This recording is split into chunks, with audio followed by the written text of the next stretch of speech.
Well, good morning. My name's Nick Gowing. We have a very intense 2.5 hours ahead of us, or 2 hours and 20 minutes probably. Thank you all very much indeed for making it here on time, because time is of the essence, not least because many of you have flights to catch, so we're very conscious of that. The aim of this session is really to maintain the momentum of what you've been doing for the last 2 days, and my job is to make sure that momentum keeps going. It's very much a brainstorming, it's inclusive. I want you to feel that that is the spirit of what we're going to do. And obviously, the financial crisis has been affecting everything and consuming world concerns, but this has been about the 68 councils which are designed to reflect on so many other issues which have not gone away during the current financial crisis. Can I remind you of the two core questions which were set right at the beginning, only 2 days ago? What is the state of the world on your issue, and what needs to be done now?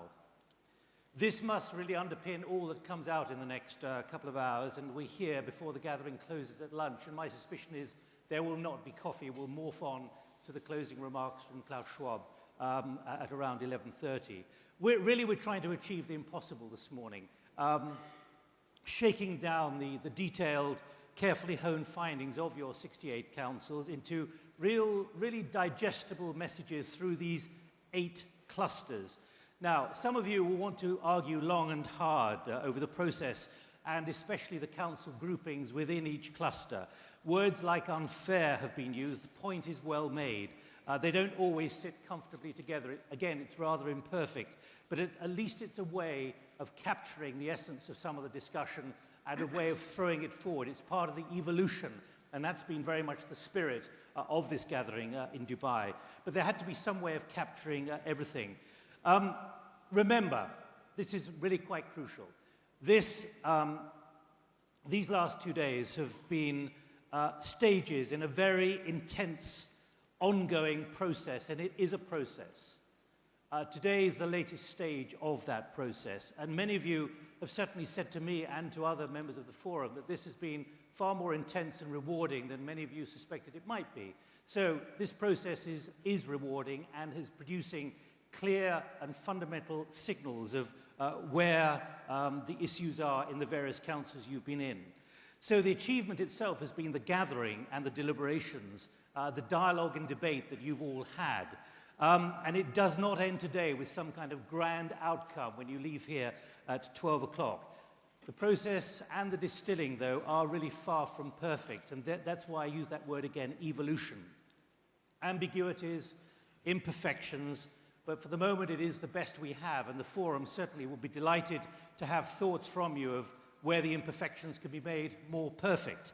The takeaways are already really the intensity and the breadth of the discussions. So what now this morning? Well, let me explain the process. Again, imperfect, but at least we're going to capture the essence of what you've been discussing.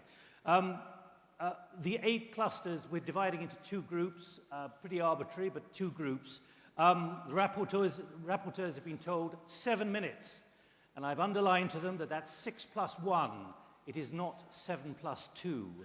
I will remain with iron discipline and a cowbell, which will give them 30 seconds to warn them that that's approaching 7 minutes. We do not have the time to overrun. And recall what Klaus wrote and said at the beginning. Too many proposals for the current challenges are, quote, too stuck in traditional thinking.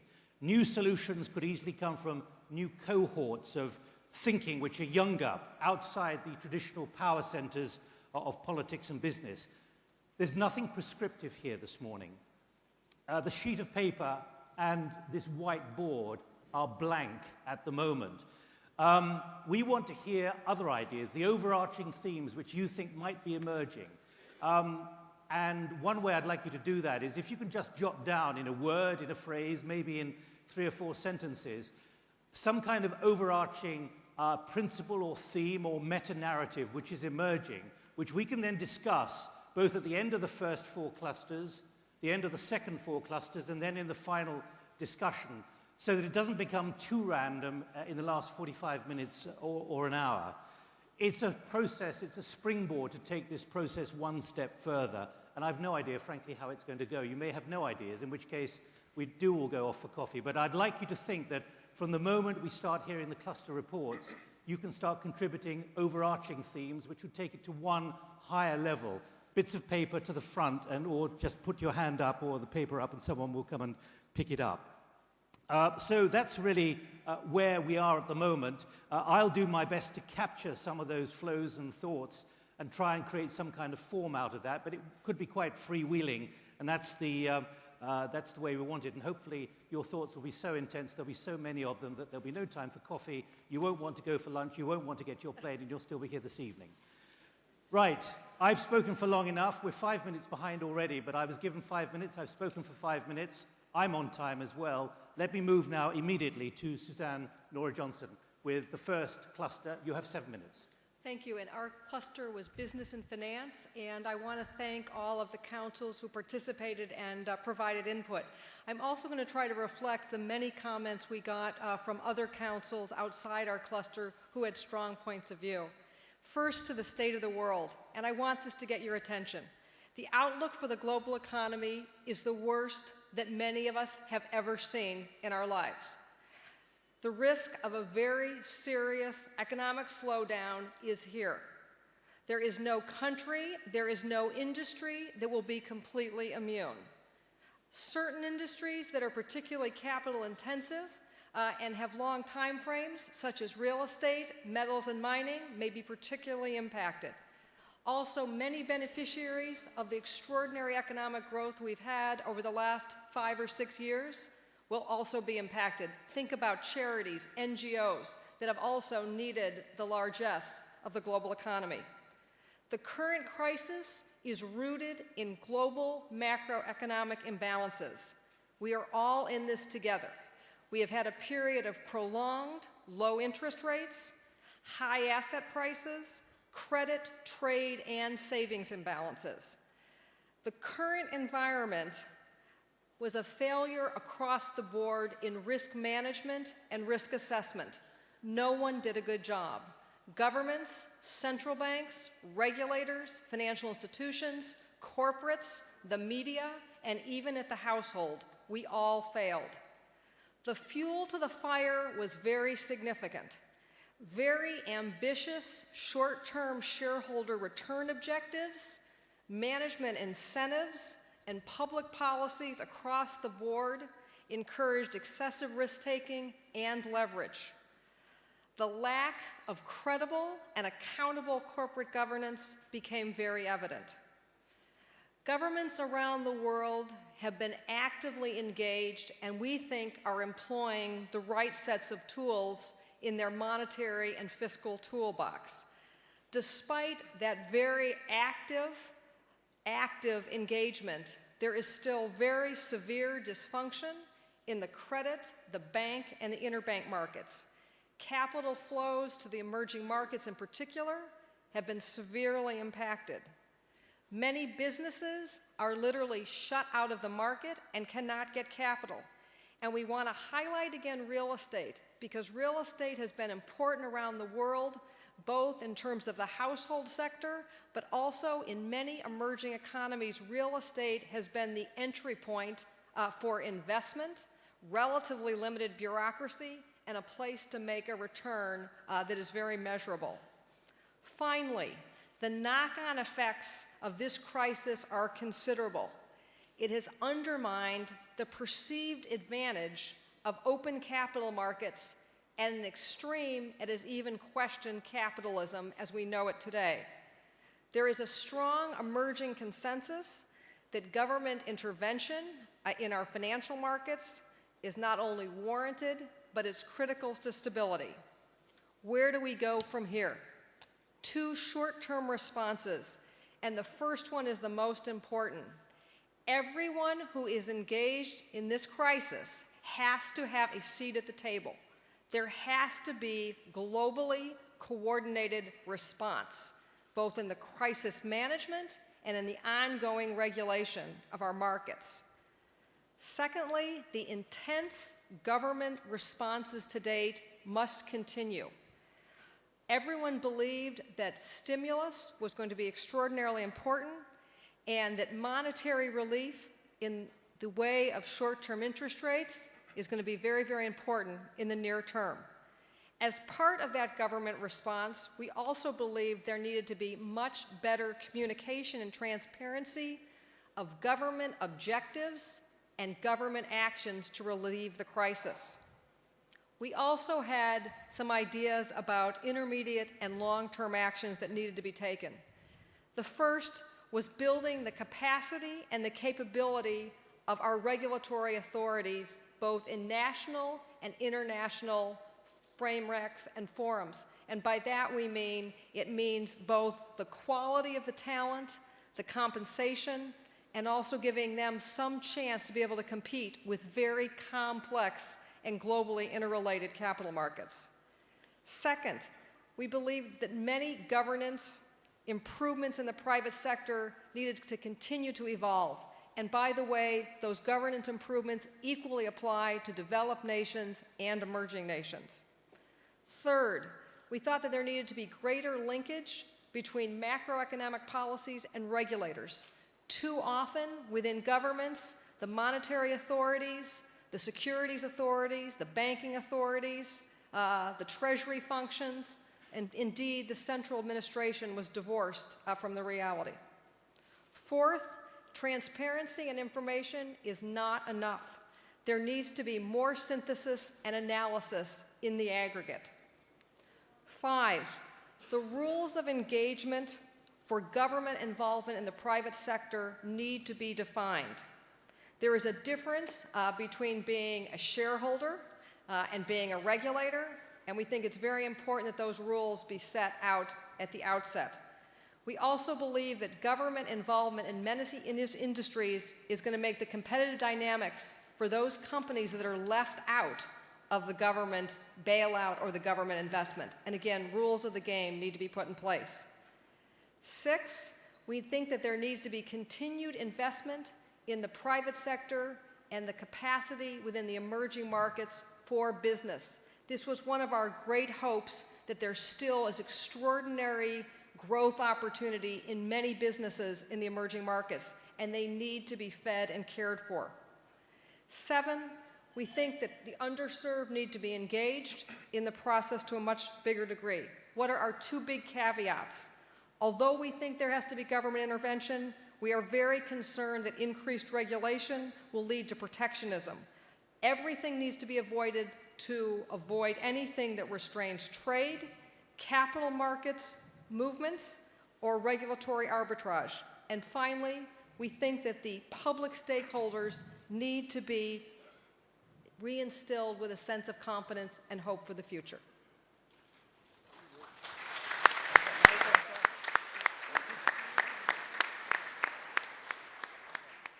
That was brilliant. And you were on the nail. 7 minutes dead. You should be in television.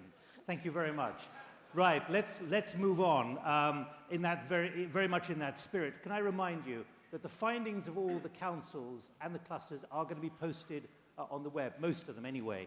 So that will be available in the public domain later. Let's move on to economic development and growth, the second of the 8 clusters. David Bloom. Thanks, Nick, and thanks also to the summit organizers for this opportunity to distill the messages coming from the Economic Development and Growth Cluster. My general sense is that our understanding of the issues tackled by the cluster was greatly enriched, and the feasibility of our proposed solutions greatly improved the more we interacted within and between councils. So to my mind, this has been a terrific exercise, and the central premise guiding the establishment of the Global Agenda Councils has been soundly validated. The proof, of course, is in the pudding, so let me describe that pudding for you. Given time constraints, I'm obviously not going to detail the problems and solutions addressed by each of the 10 constituent councils in the Economic Development Cluster. But fortunately, the bottom line recommendations emerging from this cluster fall into a neat trilogy of categories, and that much I should be able to describe. The first category represents those messages for which the chairs in my cluster are absolutely willing to go down to the carpet. Foremost among these messages is our view that the financial and economic crises are not reflective of a fatally flawed economic system. On the contrary, the basic operating principles of the market system have produced phenomenal and widespread improvements in living standards and remain fundamentally sound. To be more specific, I'm speaking here about our reliance on competitive markets. I'm speaking about the extraordinary contributions that entrepreneurial activity, technological progress, and the accumulation of physical and human capital make to economic growth and development.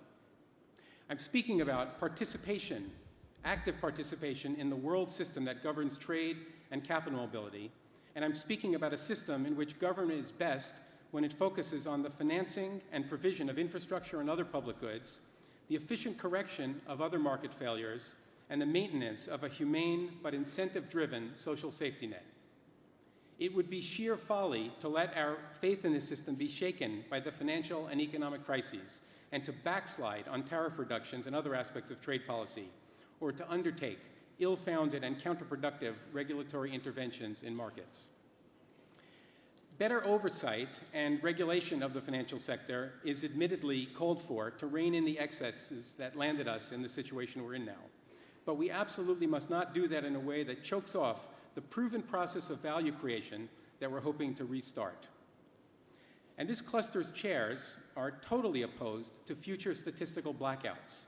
In other words, cutbacks on data collection associated with expected increases in the tightness of government budgets or the desire to avoid communicating bad news. We need to promote greater transparency and more rational decision-making, and if anything, that requires more and better evidence, not excuses for getting by on less. My second category of interventions has the tagline, "Discretion is the better part of valor." For example, up until a few months ago, many of us who came to Dubai thought the world would do well to develop a principled system for governing international migration. Although the economic and demographic pressures for migration are substantial, it's an astonishing fact that in the world today there are less than 200 million people living in countries other than the one in which they were born. That's less than 3% of the world's population. And it suggests that freer mobility may be an especially potent channel for realizing further gains to globalization and for promoting remittances that have become so instrumental in the process of economic growth and development. But as the deliberations at this summit have made clear, there are an increasingly complicated set of political, social, and economic winner-loser issues that need to be navigated here. And insofar as increased unemployment is in prospect, now is probably not the right time to take this issue on directly and openly.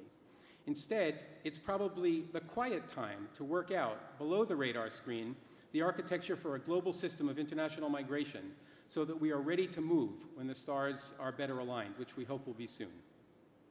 The same goes for national retirement policies, which have been remarkably stagnant in the face of, one, a 2-decade increase in global life expectancy in just the past 50 years, and two, a demographic shift that has the 60 and over population of the world increasing from 670 million today to over 2 billion by the year 2050. That's an increase from about 10% of the world population today to 22% of the world population by 2050. Retirement incentives that peak at age 65 simply don't make sense in a world in which life expectancy has increased so substantially, in which skill gaps are so large, and in which tight labor markets are in prospect. But like migration policy, addressing these issues by raising the retirement age has become significantly less expedient and timely in view of the financial and economic crises. The final category of messages coming from the economic development cluster has to do with strategies for going on the offensive against costly inefficiencies and missing markets. These strategies include policies of human capital investment that are more inclusive of women and various racial, ethnic, and other minorities. They also include policies that promote gender and race-blind rates of return on those investments. Our cluster also favors encouraging social entrepreneurs to identify high-impact health, education, and poverty reduction interventions that lend themselves to commercial implementation in the interest of efficiency, scale, and sustainability.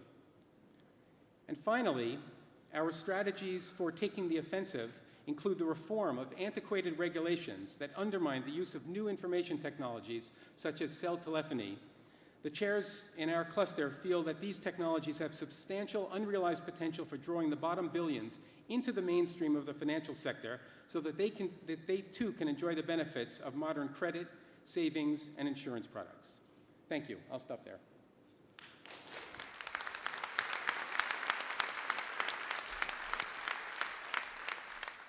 David, thank you very much indeed. Can I just remind you to keep that spirit going? Let me keep the energy up. If a great theme, principle, or meta-narrative is coming to your mind sitting there, please can you write it down on a piece of paper, get it somehow to the front, so I can at least begin to think of how I take it forward, both after these 4 clusters, then at the end as well, because otherwise the whole thing will become very back-end loaded and might become pretty disorganized. David, thank you very much. Let's move on with cluster 3, environment and sustainability. Gisette Sheeran, you have 7 minutes. Thank you very much. Our cluster, when asked the question, what is the state of the world on this issue, wanted to start with the 3 canaries in the mine. The 3 Fs, the fuel crisis, the finance crisis, and the food crisis. And what we would like to begin by saying is that these recent crises are just the canaries in the mine. They are early warning signs that the system is not sustainable. There are not the proper underpinnings, and risks are underpriced. I think, Suzanne, we have a theme here. We felt so strongly on this issue that our first proposal is to change the name of our group from the Sustainability and Environment Cluster to the Reappraising Risk Cluster. Prices must reflect risk, and we need risk models that include not only Wall Street, not only Main Street, but also the places with no streets. That include not only financial capital, but human capital and natural capital. 2008 is the precursor to a perfect storm like we have never come upon before. It is uncharted territory. Uncertainty reigns. Every member of our council and every one of you and the public out there senses that we have a problem deeper and more fundamental than the financial crisis. Every group in our cluster felt they are part of or are experiencing or will be affected by this storm. Water, climate, humanitarian assistance, cities, natural disasters, transport, food, alternative energies, mining, and metals.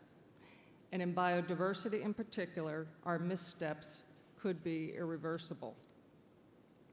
So we felt we needed a fundamental reboot, and Klaus, that we came to think about Davos as Reboot 2009.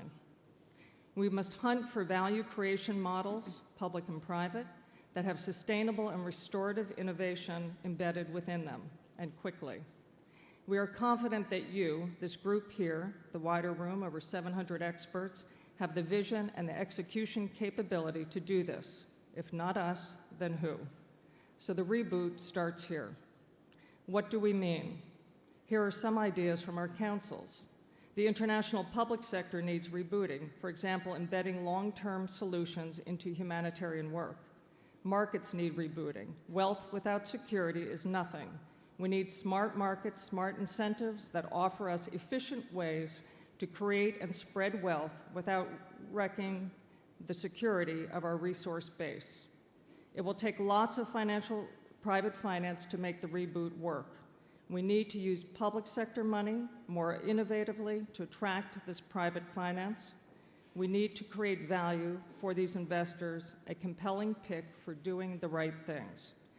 Our breakthrough idea is to call these activities transformational transactions, not just market transactions, not just better regulation, but transformational market and policy transactions. Our discussions identified many case studies and ideas, issues, and specific locations where these can be deployed or are being deployed. So our challenge to you is this: open the aperture of your brilliant profit or policy minds just a degree. Identify the potential for transformational transactions, make them specific, identify clear returns for them, have them enter the mainstream, and have them crowd out the old way. In a crisis, the rules, the building blocks that we are used to get thrown up in the air. We are seeing this happen in the financial sector. The building blocks will come down differently, for better or worse. We don't know quite how they will fall, but they need to come and build back better. We need to turn this fear into confidence. We need to have the confidence to build back better, and we need to not reverse the gains, as the previous group pointed out. We need not to backslide on openness, on trade, and on commitments to ODA, and this is an urgent issue being considered in the capitals all over the world right now. We need to embed corrected signals, properly priced risk into new formations, principles that before were considered soft or luxury. Let me be clear, this is not the same old sustainability challenge. This is not a fringe discussion about soft power. We're beyond that. This requires being embedded in our security and survival discussions. So the Global Governance Cluster, you have a key job, but we're asking you not just to add sustainability or sustainable development to your work. We're asking you to help us ensure we don't backslide, and we're also asking you that every time you sit down and design a deal or develop a policy, to be as focused and disciplined about opening that aperture as we all need to be. Consider new angles, new linkages, new coalitions. Integrated decision-making must become the norm. We felt this is hard work, but also exciting. It can help identify new sources of value creation and should unleash our imaginations in this time of trial. We wanted to make special note of the climate change agenda for 2009. It's a good, specific place to start. Here's our suggestion. Can we come together to help the United Nations Secretary General and to support the official climate change negotiations by identifying a set of clear, truly transformational transactions across the public and private space in collaboration with governments of the economies of the world, including the largest economies. Identify transformational transactions on finance, institutions, and technology development that would certainly help transform the agenda and prove at the highest levels that these new coalitions can work. So let's start here, let's reboot, and we will appoint from our group an ambassador to each of these clusters so that a year from now, we truly embed in a cross-cutting way the principles from each group into our work. Thank you.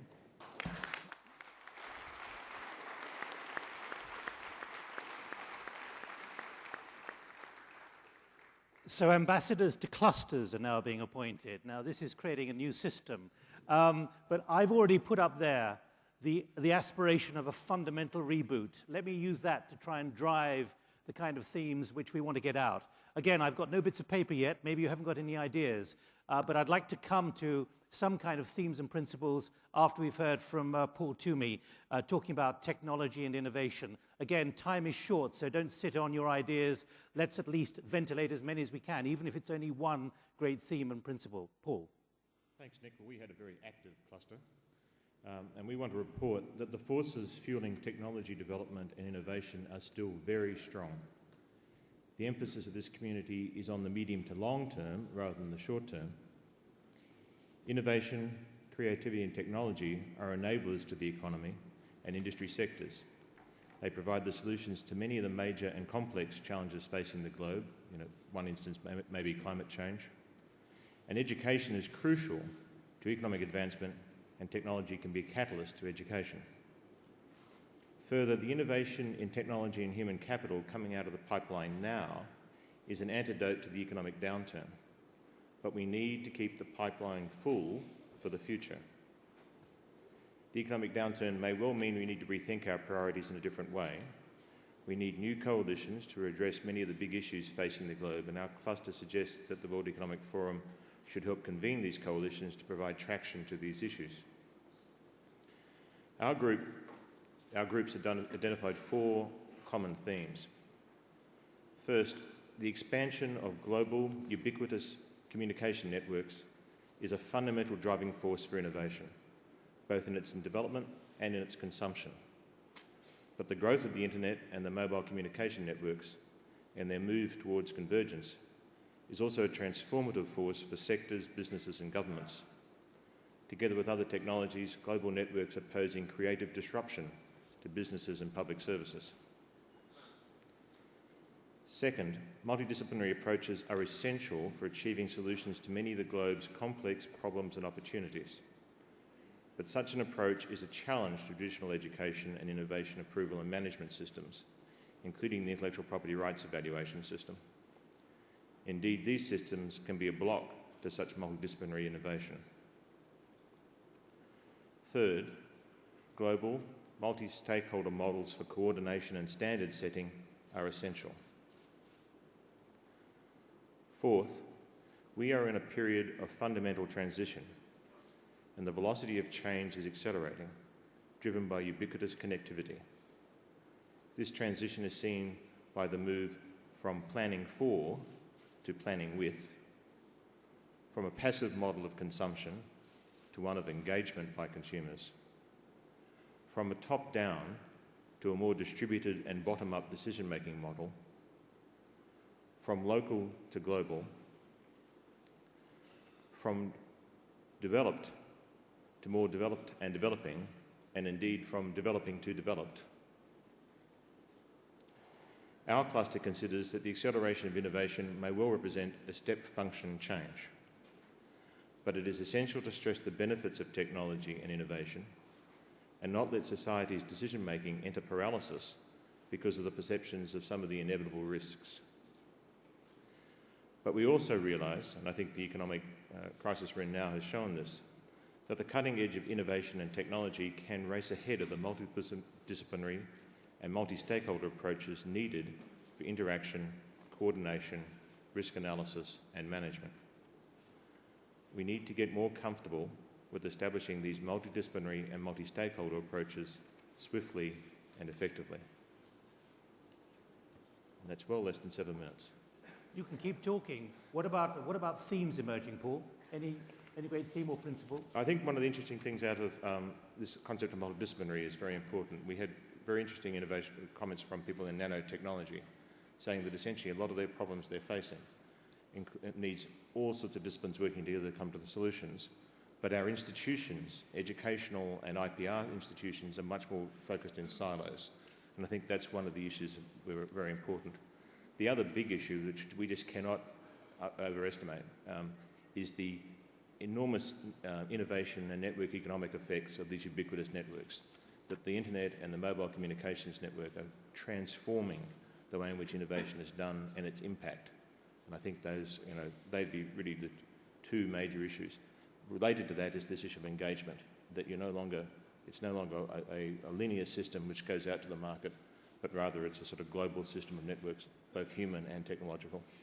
Right. Let's open this up now. Fundamental reboot. I've had 3 or 4 ideas here. Can I get an idea of how many of you are sitting on ideas you'd like to put into the mix at the moment? Any hands going up anywhere? 1, 2, 3, 4, okay, 6 or 7. 7 or 8. Keep your remarks short, but I want to go to Simon Maxwell, who is one of the 3rd cluster. I can see you there. Can you get a microphone over there, please? And then to Marketa Evans as well. Now, I just want clear headline ideas which you can throw into the mix. Let's not argue about reports. Let's not quibble about words. Let's get to the next level, please. Simon Maxwell first. You were chairing the Council on Humanitarian Assistance, which is part of Cluster 3. Thank you, Nick. Principled decision-making needs to start with principles. Although, as Groucho Marx said, these are my principles, and if you don't like them, I have other principles. What kind of world do we want to build? And I have 6 bullets, but you've asked me to reduce it to 3, so here they are. No, 2. Human development based on a rule of law, founded in human rights, recognizing, as Amartya Sen said, people's right to develop their capabilities and potential. And that's all people throughout the world. A strong environmental focus which recognizes the need to protect the planet, and underpinning those, a structure of governance, accountability, and the rule of law. And if we have a vision of what kind of world we want to build, that provides a platform on which everything else can be built. Thank you. Okay, Marketa, possession is going to be the secret here. Get the microphone to you. Don't wait for me to get the microphone pointed in your direction. Have you got a microphone, Marketa? Because there are several people over there. Could I get the microphone here, please, quickly? And there's someone over there. Yeah, just wait one, please. But again, overarching principles, please. I think the overarching principle as we confront these challenges that's been echoed many times already by the speakers and was certainly evident in our group is the need for finding more effective ways to work across sectors.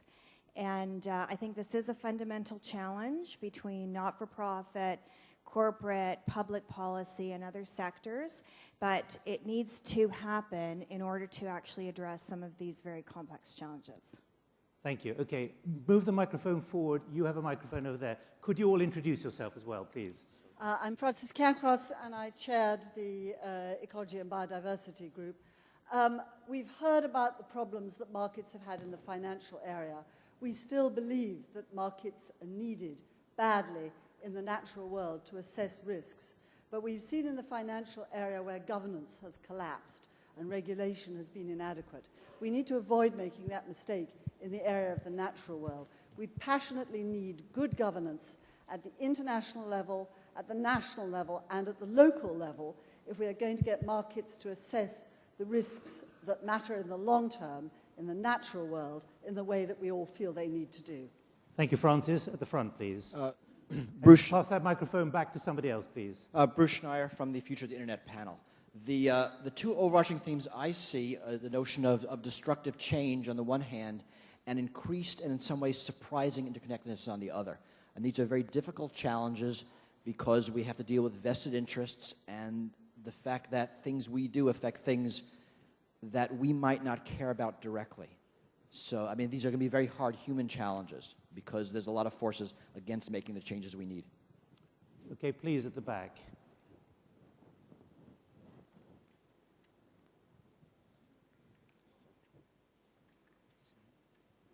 So while waiting for that one to go back, Nick Francis, Cool Energy.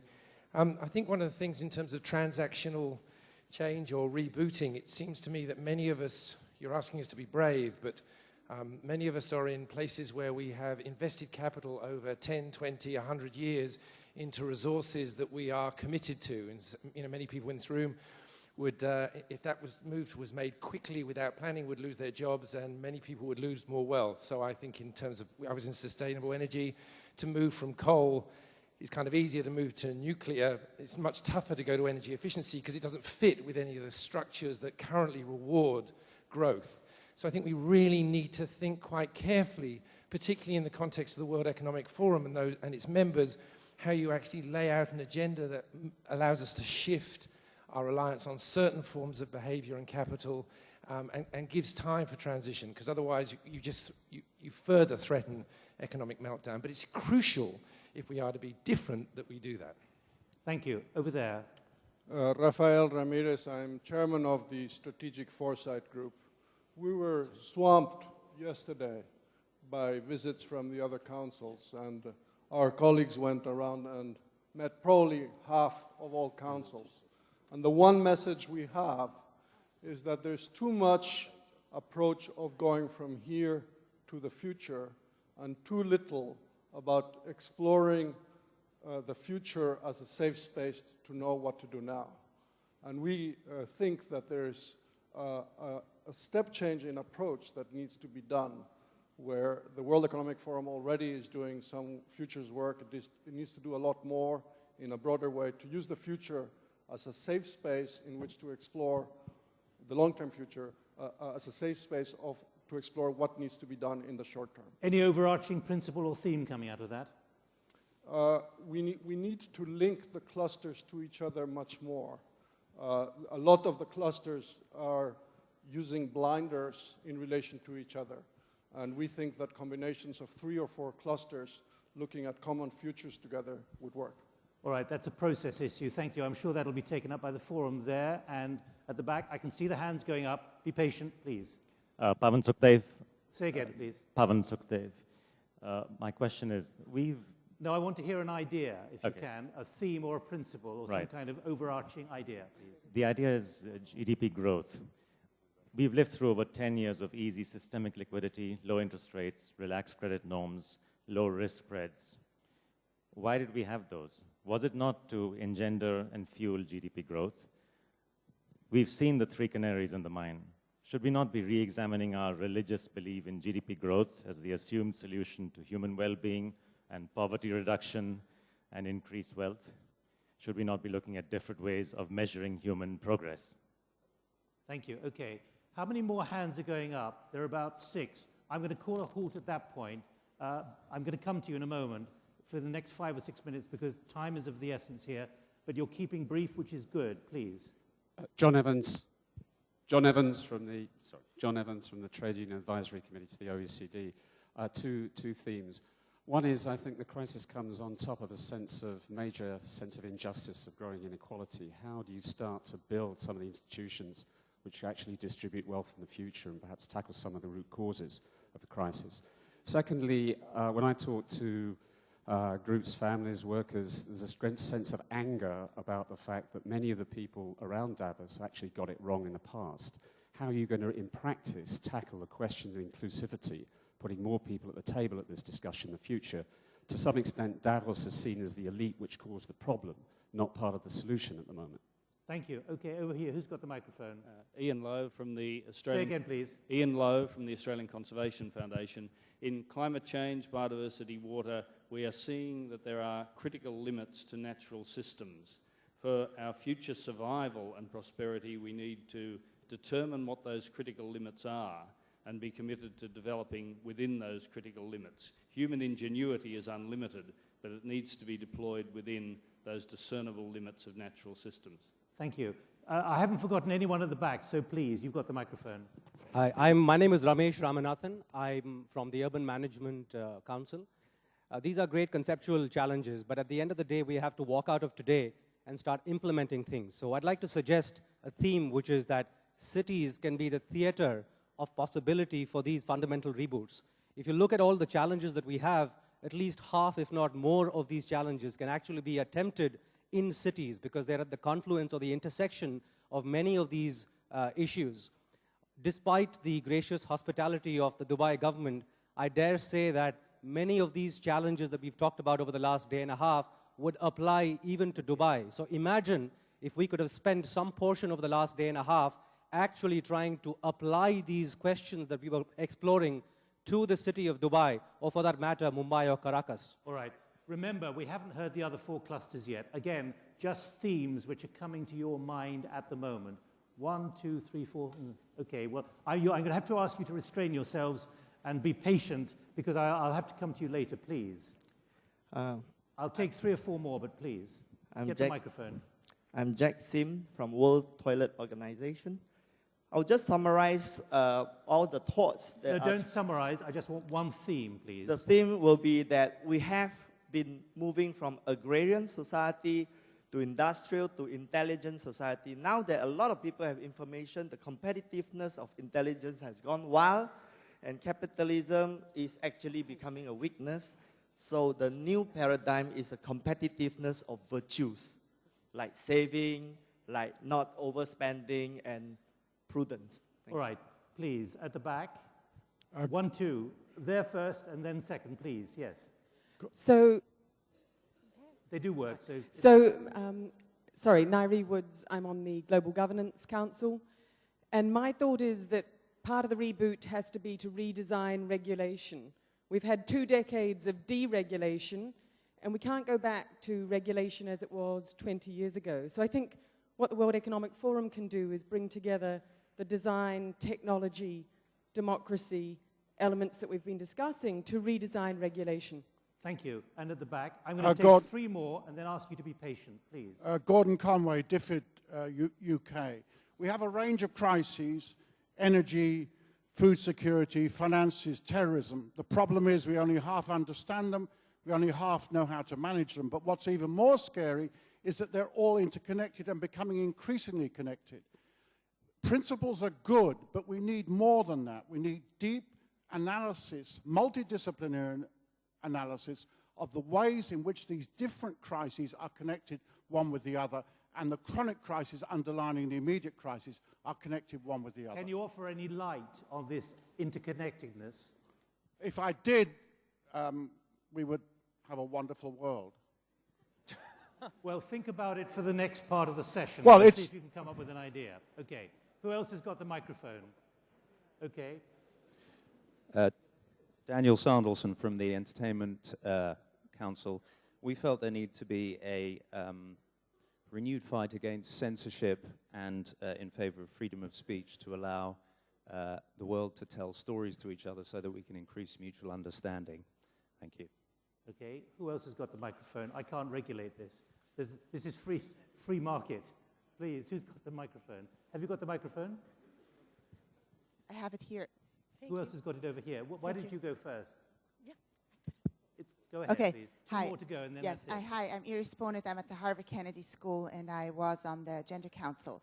As we're focusing on top-down approaches with more governments and more interventions, let's not forget the bottom-up approaches, including, in particular, the typically excluded groups, and thinking of microfinance, upscaling, empowering women and traditionally excluded groups such as minorities. So the theme is top-down is very important at this point, more regulation, more interventions, but also the bottom-up.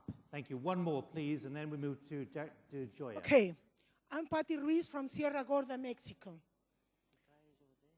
I think that we have forgotten that we belong to the earth for enough time. It's now just in this crisis where we have to turn our eyes and look the natural capital, biodiversity, the web of life. And biodiversity is in the hands of the extreme poverty communities. They have a huge wealth in natural capital and not a cent in their pockets. We can make it happen to flow this wealth, paying for the ecosystem services they provide for the well-being of humanity. If we don't understand this, we are going to lose the vital web of life. All right, thank you. I got the point. As I say, I'm being quite tough about this because time is marching on. I have not excluded anyone so far, but I've got to manage the time, and I want to move on because there are 4 other clusters, and we haven't even ventilated their ideas at all. Jack DeJoy, can I go to you next? Cluster 5, which is society and values. I think you'll hear a bit of resonance in the work of our cluster and some of the comments that have already been expressed by the members of this gathering. In the face of the financial crisis, we recognize that we're facing both unprecedented challenges, but also we recognize that we face some truly unprecedented opportunities. And we explored this from the perspective of the 7 councils that are up on the screen above you. We recognize that in this moment, there's a wide range of positive aspects of our current reality.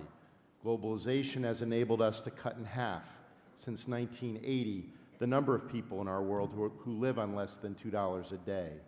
We are the most connected people in history. We work in the most diverse workplaces in history. And just being here in Dubai, we recognize the sheer level of development that has taken place in our lifetimes. But we also came to appreciate that we all share the moral imperative to develop the human potential, the promise of every human being.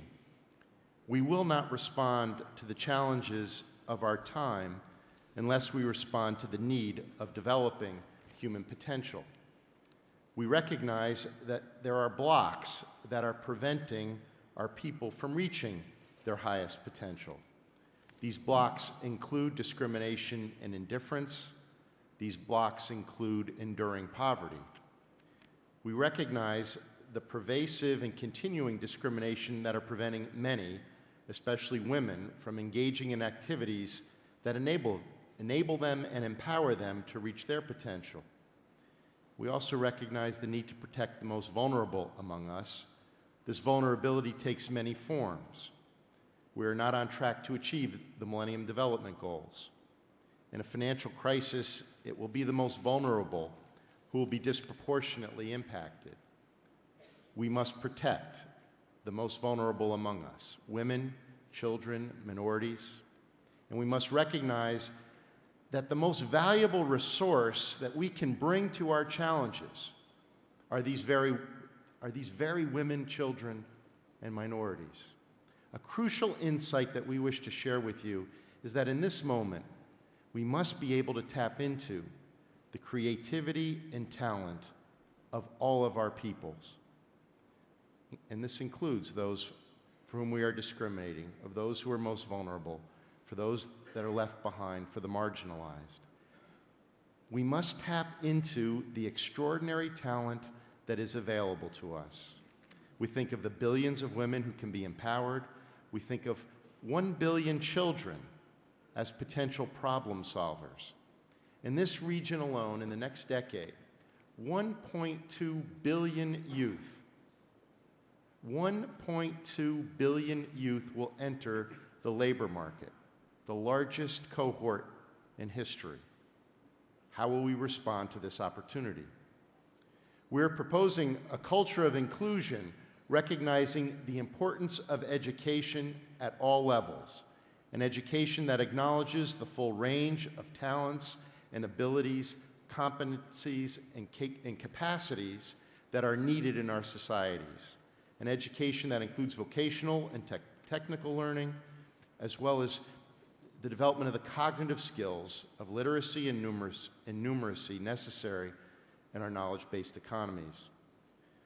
A full range of educational opportunities that includes the most advanced levels. We also believe that our education must address the task of forging one's values. As we rebuild our international system, we believe it is important to acknowledge and articulate the deepest values that we share. And this requires that we provide multiple ways of establishing ethical frameworks that can and must be in dialogue with one another.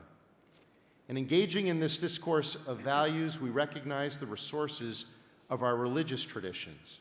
These traditions are the repositories of values with an enduring engagement with the questions that shape this discourse. This is a new moment. We have unprecedented challenges. We have unprecedented resources. And from our councils for human equality and for diversity, in this moment we need to assure that all human potential can be realized at the highest possible level and assure that no talents are left out due to one's gender, ethnicity, race, religion, or any other form of discrimination. We need to define what a culture, what a leadership, and what public policies are needed to foster such inclusion. Because without the full deployment of human potential, we all lose in economic terms, and we lose the creativity and innovation that go undeveloped. For children and youth, as I indicated just a moment ago, just in this region alone, think of the opportunity that is available to us with 1.2 billion youth coming of age, entering our workplaces. Can we enable these young people to be part of our solution to the challenge of our time? For journalism, when journalism is at its best, it is informing, it is engaging, it builds communities, it builds bridges between cultures and peoples, it connects the world, and it tells us who we are and what we mean to each other. We believe this is a new moment that calls for a new media platform across all media channels, something like a global nonprofit, CNN, providing a new form of independent journalism to inform, illuminate, and deepen knowledge about issues that improve the state of the world. For sport, it not only creates value at its best, it positively impacts youth development, health, and the promotion of values. Powerful messages can be communicated through sport, and we need to identify the most effective ways to harness the power of sport to effect positive change. And for faith, this is a new moment. We can never lose sight of the deepest values that we share.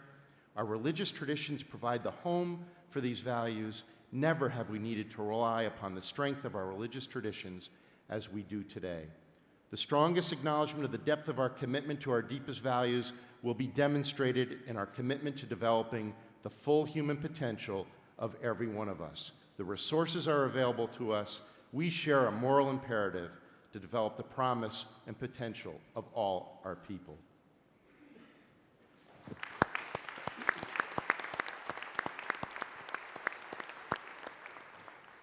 Thank you, Jack. Let's move on with health. Chris Murray. Thank you very much, and I'd like to try to summarize the very rich discussions in our 5 health-related agenda councils. Health, as we all know, is a central concern for each of us individually in this room. It's a concern for our families, for our community, and for the globe. And we benefited in the 20th century with massive progress in health globally. But towards the end of the 20th century, we saw reversals.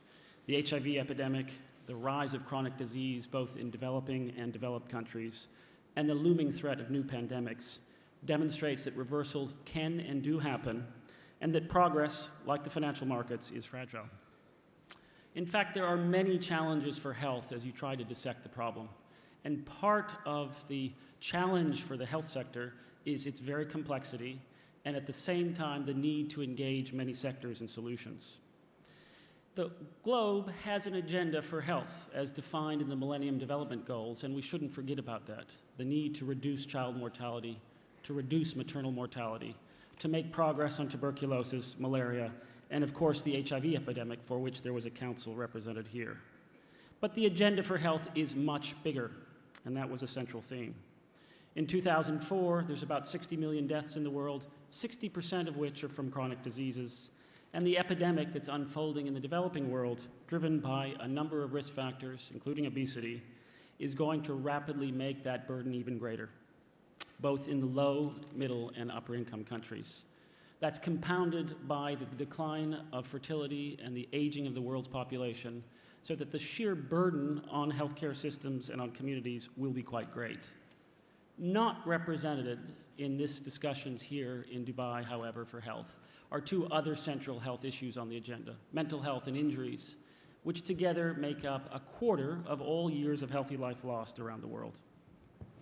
Health is valued by us all as for its intrinsic worth, but it's also keenly connected to the economy and to many social endeavors. Nearly 1/10 of global economic activity goes for healthcare.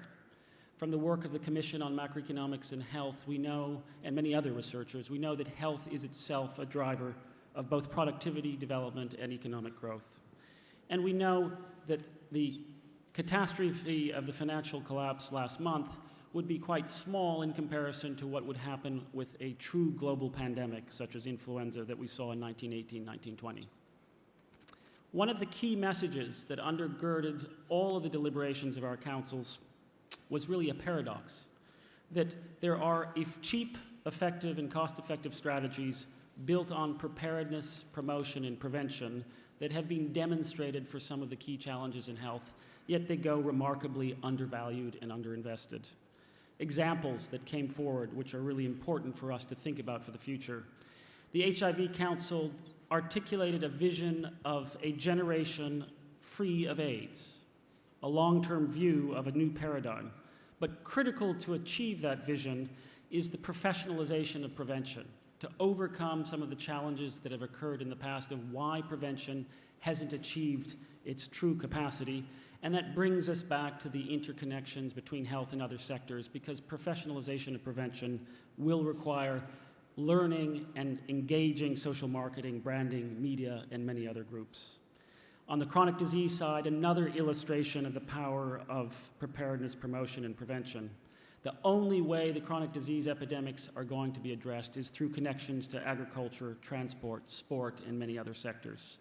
There are simple and effective solutions that have been achieved at the population level, such as in Finland, but also specific interventions tailored to different contexts.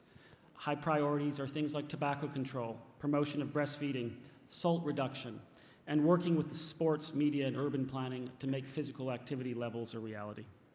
Pandemic preparedness is another example of this importance of both working in advance and connecting to all groups in society. The only way that we will actually have resilient systems to deal with pandemics is by engaging the private sector, government, corporations, civil society, and have them genuinely prepare for potential pandemics. While the connections to other sectors are crucial, what about the 10% of resources in the world that go for healthcare? And that was a central concern for us all. We have another paradox. Clearly, those resources have a potentially huge impact on health, And at the same time that we have huge resources spent in some countries on healthcare, we have groups excluded from healthcare, and we have evidence of enormous inefficiencies in the delivery of healthcare. And what we believed would be a vehicle for advance, both for low, middle, and upper income countries, was a form of a new social compact that would operationalize lofty goals about health embedded in people's constitutions around the world and make that real. How? Following successful examples in countries such as Mexico or Thailand, where a specific set of entitlements has been defined, a set of health interventions that every citizen has a right to. It can be contested in the courts, it's financed through some universal mechanism, and creates the mechanism for accountability so that we can actually measure the performance of providers in delivering that specific set of services. Interestingly, across our 5 councils, and many of the councils that we interacted with, there was a underlying building block that came forward again and again, and that was the critical need of information. There are huge lacunae in what we know about what works, where, and when, what's actually happening to health and trends in different parts of the world. Are we actually making progress? How do we benchmark whether corporations have preparedness plans, whether health systems are efficient, and on and on? All of those questions can only be answered by enhanced information on health. But what to do about this? This has been a common call for a number of years. And what we recognized is that one ingredient to advancing that agenda around information on building a culture of evidence is to have some common principles. And we called to collectively on the World Economic Forum to articulate a charter for health information. And I believe this is true for the rest of information with 4 principles: common data architecture, recognition that data is a global public good and should be in the public domain, that the world needs multiple independent analyses and not single wisdom, and that we need to build the capacity of developing countries to analyze their own data. In summary, 3 powerful themes from our set of 5 councils: build our capacity for strategic foresight through preparedness, prevention, and promotion; create a clear, well-defined set of entitlements, country by country, that are actionable and measurable; and finally, build the ingredients that we must have to understand health better and the solutions for health, and that's build the information base. Thank you.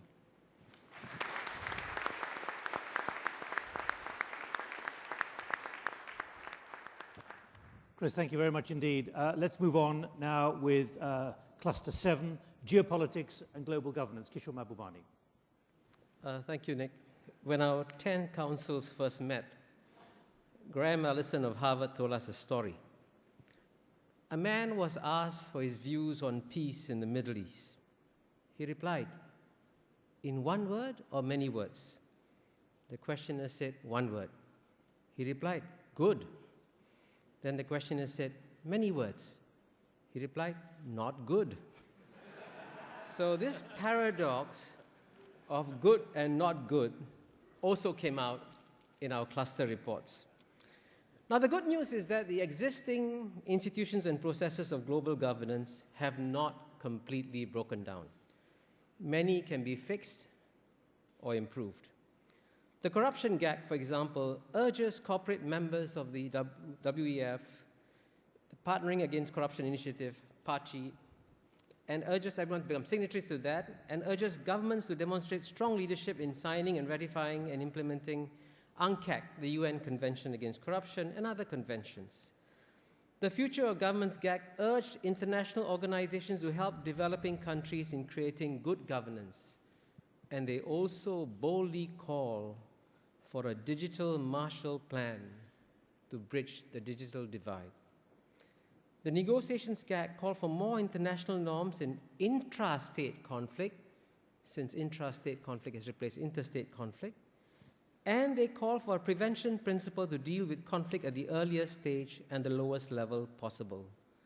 The Fragile States GAC call for new models of international engagement involving state and non-state actors to help create effective and inclusive states. In short, there are many practical steps that can be taken with our present global governance arrangements. And by the way, many said, please don't throw out the UN Charter. But after much discussion, our groups also felt that there was a lot of not good news to share. Many new challenges cannot be handled by the prevailing order. Climate change is a huge new challenge. No country or international organization can solve it alone. And our current global nuclear order is very fragile and at risk of failure. A huge terrorist bomb in a major city is no longer inconceivable. This may happen. And yet, in search of energy security, we may build more nuclear power stations, and more nuclear fuel will have to be controlled and regulated. And we have to do this in a world where illicit trade is massive and growing, and few people understand how massive this trade is and how deep and pernicious its effects are. In short, we have a dangerous cocktail of problems staring at us. So what should we do? I think the first major step we have to take is to convince the world that business as usual is no longer an option. As someone said in a group, we need a major wake-up call. I hope you got the wake-up call. Fortunately or unfortunately, the current financial crisis has shaken us. But we now need to act before new crises emerge in the form of terrorist nuclear attacks, a major pandemic, or energy crisis, including nuclear energy crisis. Second, we must recognize that current global governance problems come from market failures, sovereignty failures, and intergovernmental failures. Hence, we have to consider crossing new boundaries, perhaps sacrificing sovereignty for greater gain. Now, this idea is unthinkable now, but ask yourself one simple question. Why is the trade world functioning and the financial world failing? Simple.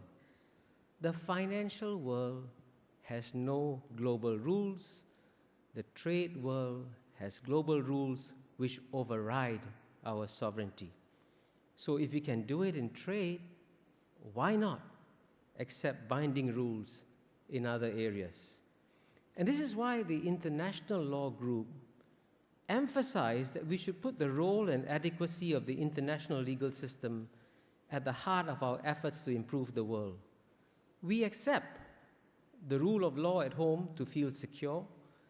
Let us consider a stronger rule of law globally to address financial crisis, nuclear proliferation, and pandemics. Now, some of these new arrangements will be intrusive and difficult to accept. But the world has become intrusive. We now live in a world where there's a radically increased interdependence, both positive and negative. Problems cross borders without passports, but we expect solutions to cross borders with passports. So we have to change this mindset if we want to address the problems, and if I may quote Barack Obama, the problems of a planet in peril. Finally, let me stress here the difference between global governance and global government. None of our groups advocated global government. We call for more global governance, where states continue to play a major role. Indeed, to address climate change, for example, we have to include new powers like China and India. But the world also expects these new powers to provide greater global leadership. We need to hear their views more clearly. And we also need to listen more carefully to the views of the billions who feel disenfranchised, because without their support, we cannot solve the problem of fragile states or illicit trade or intrastate conflicts or corruption.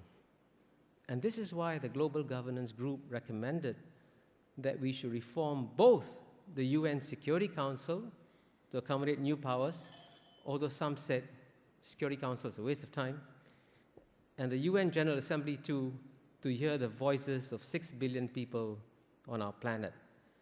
In short, what we have to create across the world is the same ability to have a dialogue and come to bold recommendations, just as we do here at the World Economic Forum meetings. And let this Dubai meeting be the first small step of a journey of 1,000 miles that we have to undertake to fix the world.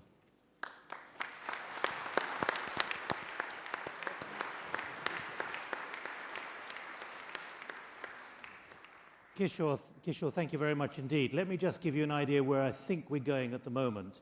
We're going to hear the final cluster on regions from Luis Fernando Furlan in a moment. I would like to ask all 8 of you to see, after we've heard the last intervention, to get a sense of where you think there may be themes. You've been giving a lot of thought as you've tried to pull together your various clusters. Let me hear from you first before I go out there. Andre is going to come up here as well. We're trying to pull together some kind of themes and principles. It's a very erratic process. And then I'd like you to join in as well, and we'll try and finish at around 11:20. Luis, your 7 minutes. Thank you very much. Well, could I just remind people, if you've got any ideas, please get them to the front. Sorry to interrupt again. Okay. Well, I'm reporting a cluster that, like the UN, we have almost 100 countries represented in our groups. And I'll begin to give some highlights about the regions. In Africa, Africa needs a more active voice in the international governance. Some in line with what was told before here. They want to reduce the dependency on commodity exports, since price decreases means a heavy problem for the region. They want to find forums and organize outcome-oriented meetings between heads of state of Africa to discuss their problems without the overwhelming influence of their bureaucracies. When you talk about Latin America, leverage the Latin American ecosystem to strengthen the world food security. The region represents almost 30% of the water resource and biodiversity, Amazon region and others. And the world needs that Latin America keep growing, as the region represents a GDP similar to China, $3 trillion. The region needs to invest in more infrastructure, prioritizing social demands, quality versus quantity of education, housing and sanitation, and also productivity and efficiency in infrastructure, ports, airports, railroads, and telecom. Regional trade integration is also an issue. When you talk about Middle East, the region needs to become a player in the new financial architecture, and business community needs to play a larger role. The state is very present in the region. Radicalism can be addressed through educational reform, critical thinking, and avoiding brain drain. Australia is doing well due to strong leadership and solid democracy. 2009 is seen as a positive growth of 1.5%. Low carbon development cycle can provide an economic answer for the crisis. Russia, facilitating the accession to WTO will be very good for everybody. The accession of Russia is blocked for the past three years, and the U.S. is the key issue to give the path to access. The West needs to find ways to support new independent states without antagonizing Russia. Opportunity for improvement of corporate governance and public administration could be the response to the present crisis.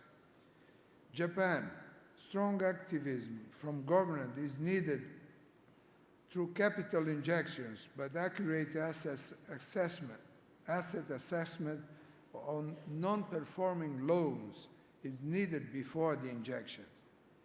Economic reform momentum has declined in Japan.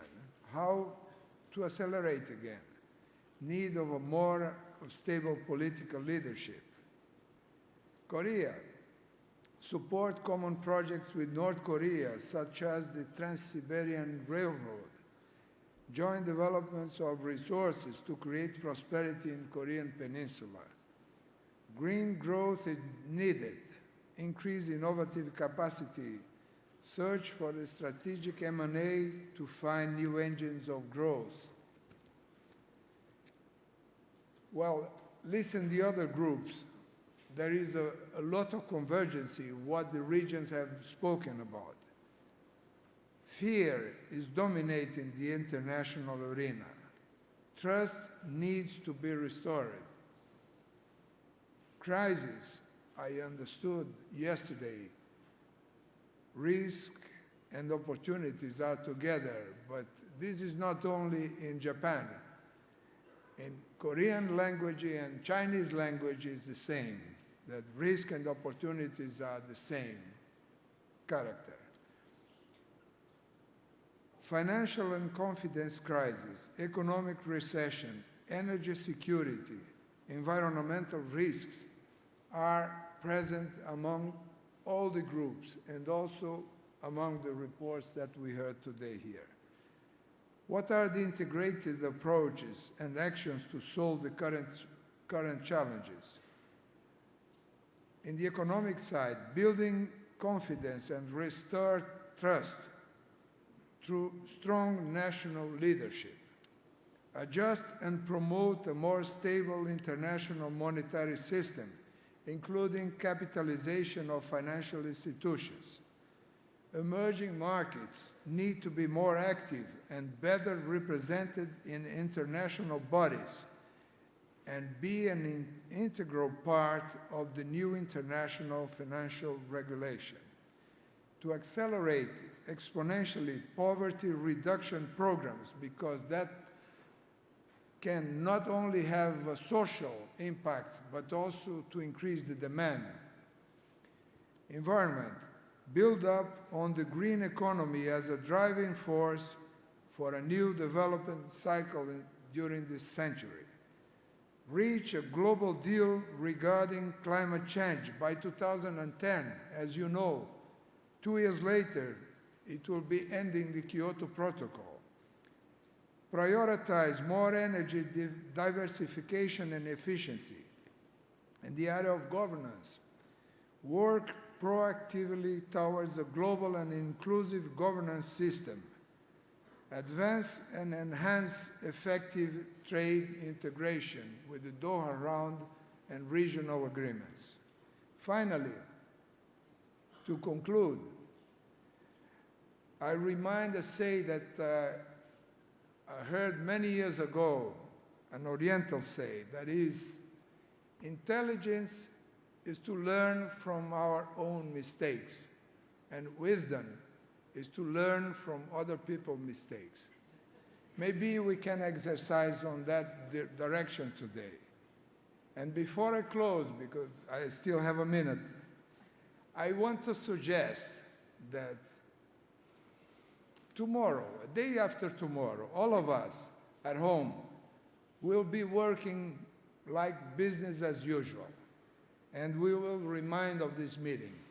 But as a seed from this meeting, maybe we can build up a small book having the insights of 700 bright minds united here under the blessing of Professor Schwab and Sheikh Al Maktoum, to build up a practical guide that I call 100 Recipes to Improving the State of the World. Practical cases that everyone can use in your regions in your area. And then next year, when we come back here, we can report to be succeeded with these practical issues. Thank you very much.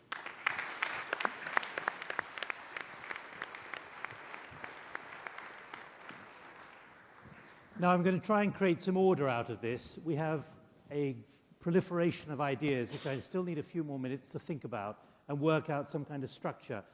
Michael Roux, you were in the regional cluster. Can you just give us one thought which you mentioned to me over breakfast? Microphone down at the front, please. And then I'm going to come to several other people. Some of you have not given me your names, so I can't come to you terribly easily. But Michael Roux, one particular big thought that you had as Andre tries to capture it here. Thank you. What I was suggesting, and I think our cluster chairman mentioned it in terms of fear, I think this is probably the most significant thing that leadership needs to deal with. Leadership has to be careful that they don't become part of the problem. Many of the problems we've mentioned today are problems that were there before the financial crisis. And we should not just, because of the financial crisis, balloon those up to become a center of fear for the world. You tell a child that he's not a very good boy, things are going to go wrong, things aren't going to work out, he's not going to succeed, he eventually believes it. As leaders, we have the responsibility to provide hope and vision, and our leadership in the world needs to actually keep their head above water and provide the vision, provide the way through. This storm can be managed. We have amazing competence, amazing technology, and I think that the clear message, I think, is not to be drawn down by the problems, but to focus on the way forward and to fix them. And leadership needs to be encouraged to do that, because the leaders around the world are starting to show signs that they're being pulled down by those problems. Leadership and fear, okay. Just before I go to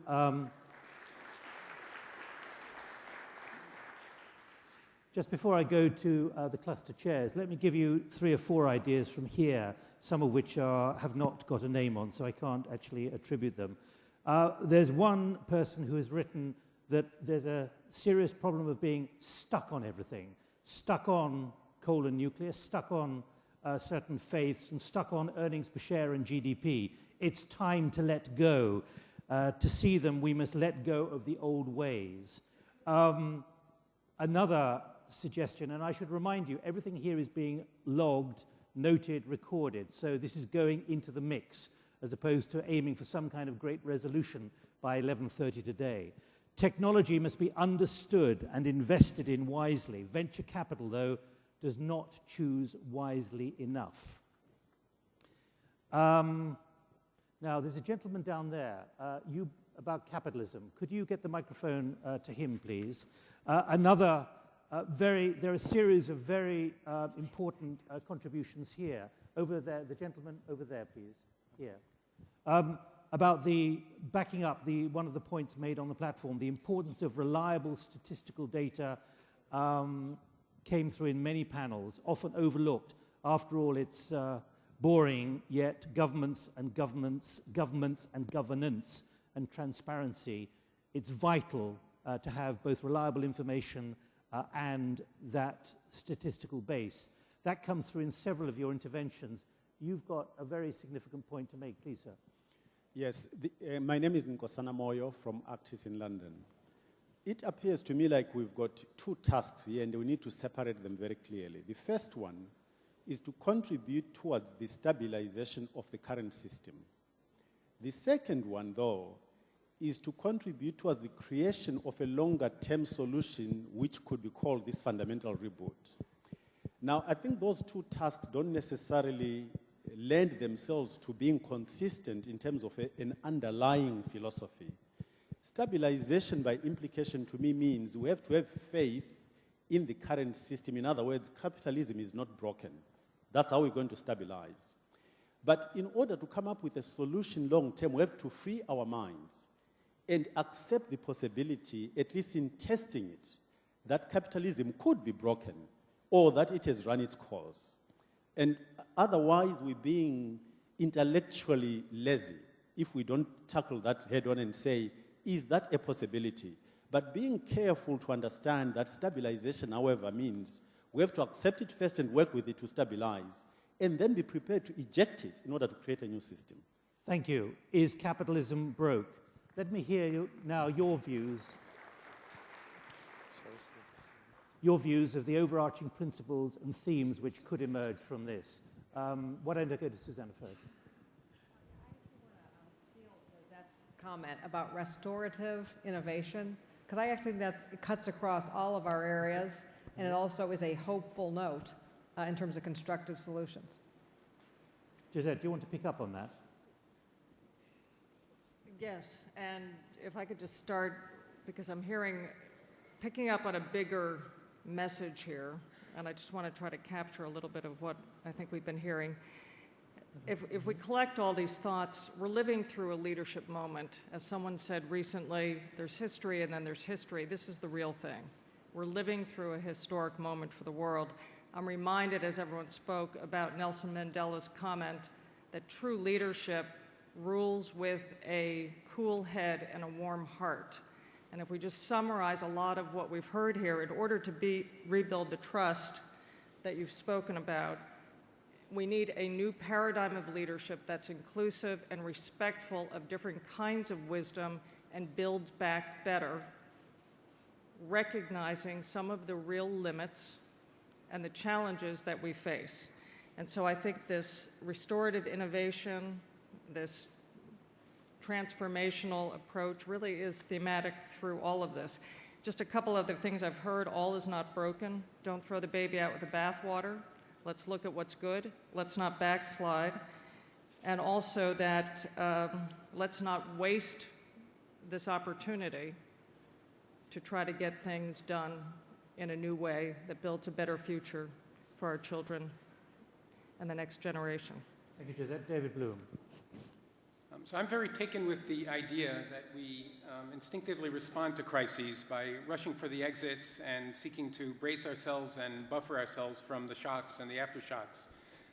But I think that what I've heard here is, over the last couple of days, is that crises are also very functional in the sense that they create opportunities for fundamental change. Sitting up here in the panel and listening to Kishore, I do believe and agree that we have a global governance system that is in need of very thoroughgoing reformation. And I think actually that the current crisis, in a funny way, makes it a lot easier to do that. I was also quite taken with Michael Rue's point about leadership. And I think at this point, we would probably do well if we could choose a champion for a new system, to lead the way to a new system of global governance and get behind them. A few years ago, I thought that Tony Blair might be that person. I don't know actually who it is today. You don't know.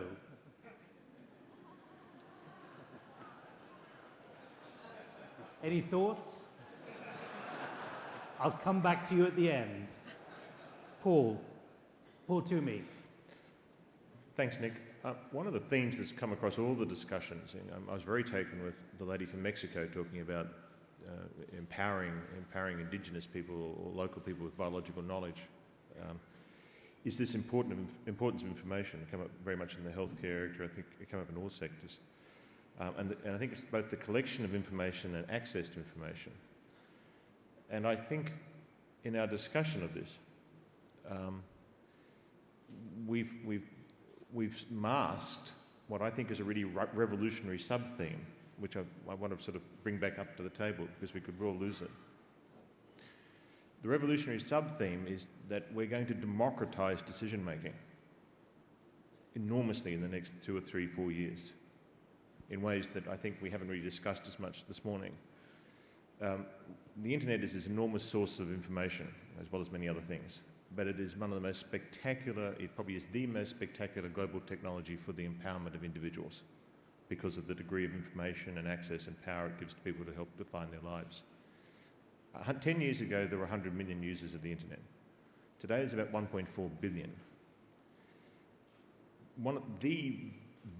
The big thing in technology in the next 2 or 3 years is the internet moving into the mobile phone networks. And many of you won't appreciate that by the end of 2010, 5 billion people will have a mobile phone. 5 billion people will have a mobile phone. a large proportion of those 5 billion will have internet access. And that with the next generation after will be about getting internet access. So start thinking about a world where decision-making and access to information is completely devolved, and where this is an issue about empowering local and devolved decision-making rather than necessarily sort of a top-down decision-making model. So I think we really are, there's a revolution underway, and that revolution is going to take place in the developing world, and it is about access to information and, as a consequence, access to power. Thank you, Paul. Let's go to Jack, go to Joya. What about your overarching principle emerging? Well, just as I listen to the kinds of comments that have emerged, I want to just stay connected to one key idea, which is that embodied in the depth of engagement and commitment that is present here and in the kinds of interventions that we've identified, they do assume a set of values. And some of those values, there's a deep level of consensus and agreement. Others, there's more conflict. And I don't think we can imagine taking on the challenges that we have in this extraordinary moment where we do believe we have the resources, the opportunities that are available to us to really respond in a way that can rebuild our Earth. We can't do that without engaging in the questioning about our values and in the interaction with one another about those deepest values that animate every one of our lives. And we don't assume that conversation that we'll have will be easy, but we can't ignore it. And we have to recognize that we have the resources, both from our religious traditions, but also from our secular traditions, to engage in these questions and to think about taking on the challenges that define this moment and ignoring those deeper conversations, that deeper engagement about our deepest values would be a mistake. Thank you. Chris Murray. Across a number of the clusters, I think we've heard for calls for multi-stakeholder engagement, addressing problems that require long-term strategies, investments, and action. And the problem that comes up, certainly came up in our discussions in health, I think we heard it elsewhere, is that the history of those multi-stakeholder engagement calls, clarion calls, and long-term strategies is not great. You get an initial flush of excitement, engagement, and interest, and then what happens is the other stakeholders move on to their own agendas, and that the central myopia in decision-making, both individuals and politically, comes to bear, and these long-term benefits don't get realized. And I think this is a theme that keeps coming up. We've walked this path in health for many decades. Overwhelming evidence of what you could do if you have that long-term view, and if you could engage stakeholders across sectors, and yet we don't succeed. And so what I think we need to do is tackle that head on and think about what are the mechanisms, and I like very much the strategic foresight type of concept that we heard, namely one route to doing that, which hasn't been teased out as much as it could be, is by taking those long-term achievements and bringing them a little bit closer in time by mapping a vision and a pathway to that long-term goal, but where you can actually make progress over a short run and therefore sustain the interest that's actually required for what are really quite complex tasks when you want and necessarily need this multi-stakeholder engagement. Kishore Mahbubani. Well, can I carry on the theme of good and not good? The hope and fear has been mentioned here. I think it's important to bear in mind that from the point of view of the 3.5 billion Asians we have on the planet, the last 10, 20 years have been the best years they've experienced in 200 years. You have the world's most optimistic group of young people today in Asia. And certainly, yes, the financial crisis will hurt them. Growth will slow down. But it will be eventually a bump in the road. And the fundamental transformation that is taking place of Asian societies is going to continue. And here I'm very glad that Paul mentioned the migration of internet to cell phones. Because China and India alone are adding millions of cell phones. And can you imagine where the people at the bottom who had no access to market prices, where to sell their products, now with the cell phone, they can do it. So when somebody asked earlier, is capitalism dead? I can tell you that capitalism is alive and well in Asia.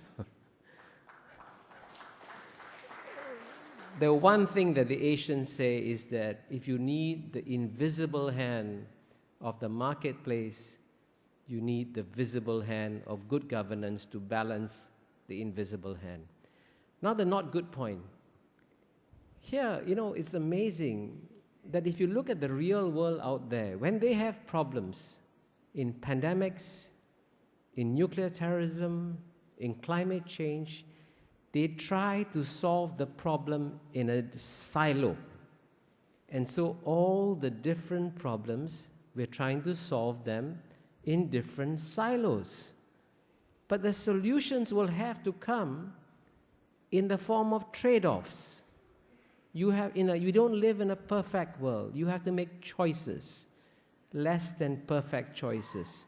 And so we all have to come out of our silos and at the global governance level, create a mechanism or process where you can do the trade-offs and decide, okay, what's the big problem of the day? And what do we say, okay, let's handle this first, that second, and that third. And the problem we have, essentially at global governance level, is that we don't have something like that on top. And this is what we should be dreaming about today to create a better world.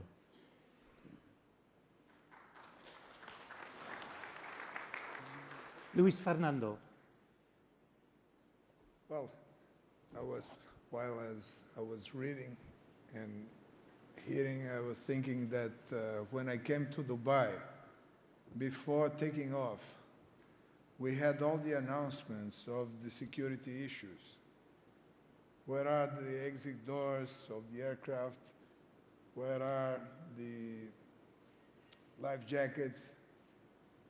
And my perspective is that we had an early announcement of this crisis, maybe 1 year ago, maybe before, and most of the countries did not make the homework, at least to say where are the doors, exit doors, where are the life jackets.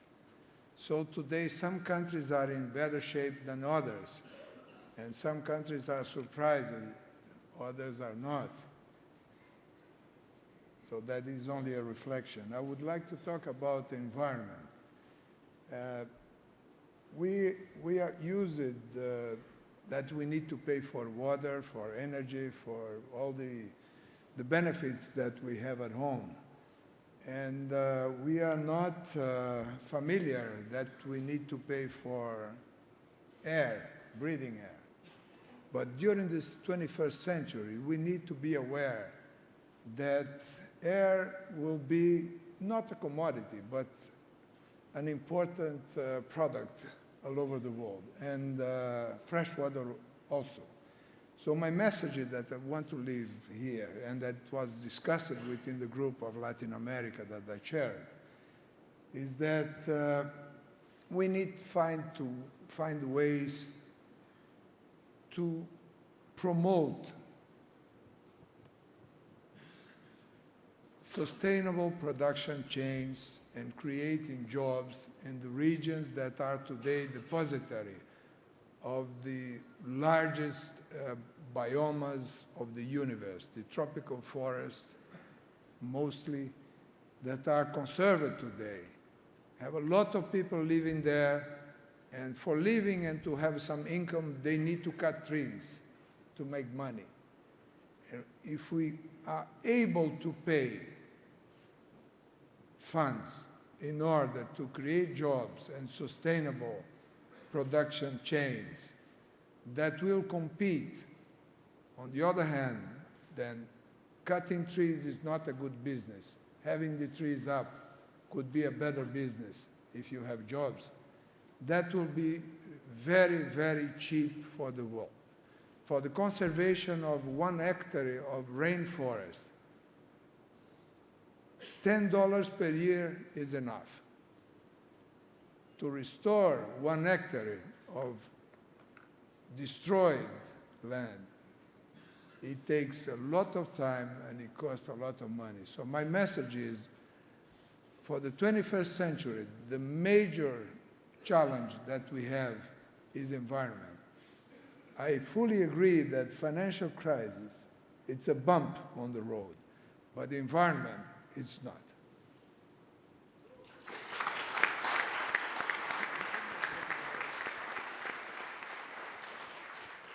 We have about half an hour to run. I apologize for any imperfection in the next half hour at how it goes, but what I'm trying to do with Andre's assistance is to try and put this into some kind of order. There are a lot of you who are talking about governance and about information, backing up many of the points we've heard already, so I don't propose to go down that track again. There is a very important point about the role of women, which has been laid on the table as well, which I put on the record too. To think the unthinkable comes through many times and doesn't really have to be repeated, as so many of you are saying it. Sadako Agata is talking about the need to focus on people. Martin Fisher, using this crisis as an opportunity to reboot, but using smart government spending and enabling policies to overcome market failures, using market and business mechanisms that actually, as he says, we are still very good at. What I'd like to do is, can I get the microphone to a number of people, please? Dennis, is it Dennis Thrower, please, the microphone there, and also to Thomas Sugru, to Richard O'Brien, to John Chipman, and Jed Emerson. If you could get the microphone for the moment. Let me just, while the microphone comes to you, summarize a few other thoughts, and I'm trying to synthesize this. Edmund Phelps has literally put 2 words on his piece of paper about preserving innovativeness as opposed to innovation. Simon Longstaff, this need for ethical leadership, not just leadership, but a global platform for ethical leadership. A common theme coming through is investing in human capital with education, as we heard from that cluster, and the responsibilities there. I'm sorry, I must say, my cluster missed China. Okay. I'm really surprised. If you don't need us... Cheng Sui, would you like to...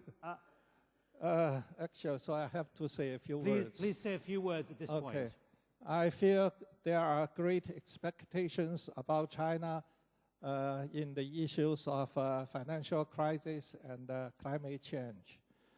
I would say China now is a developing country, although we are the 3rd largest economy in the world, but by the GPT per capita, we are behind more than 100 countries. So, we would neither gloat at others' misfortunes nor benefit ourselves from at others' expenses, especially in the present critical time. What we want to do is we want to share responsibility with the other countries. China is not a superpower. We never want to be a superpower. But what we want is to build a harmonious world in cooperation with all countries. Talking about financial crisis, we want to cooperate with other countries to cope with this crisis, and I wish the meeting on November 15 will generate some concrete measures to do this. In my opinion, we need some international standards to deal with financial topics.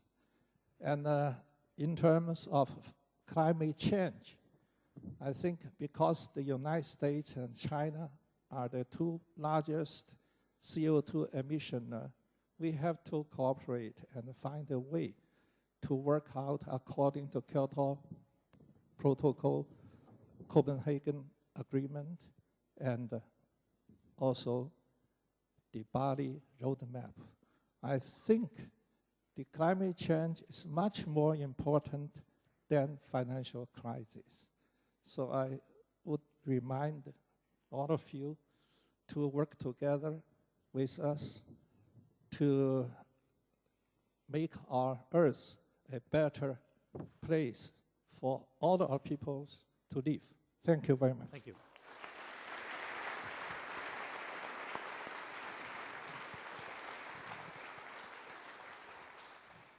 Let me move on in that spirit of trying to find out what else we need to identify. Dennis, your thoughts, and then could the microphone be with Thomas Sugru, please? Two really important challenges. Say again, please. Two really important challenges that we face are how to maximize the benefits of globalization, and at the same time, how to deal with social fragmentation. Now, we've heard a lot about how to improve global governance in order to benefit more from globalization.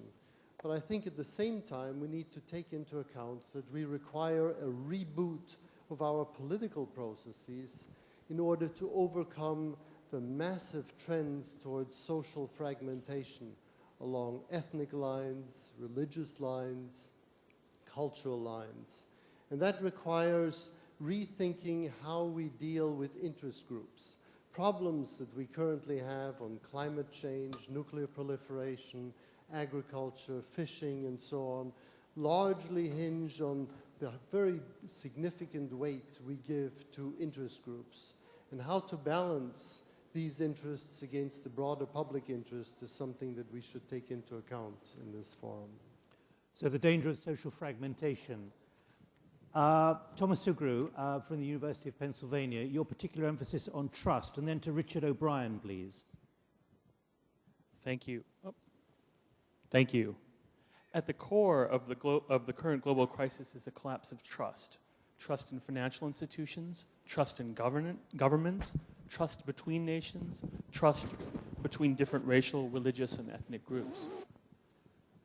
A key to overcoming that distrust is the creation of structures that encourage more inclusive leadership, structures of leadership that recognize the value of diverse vantage points.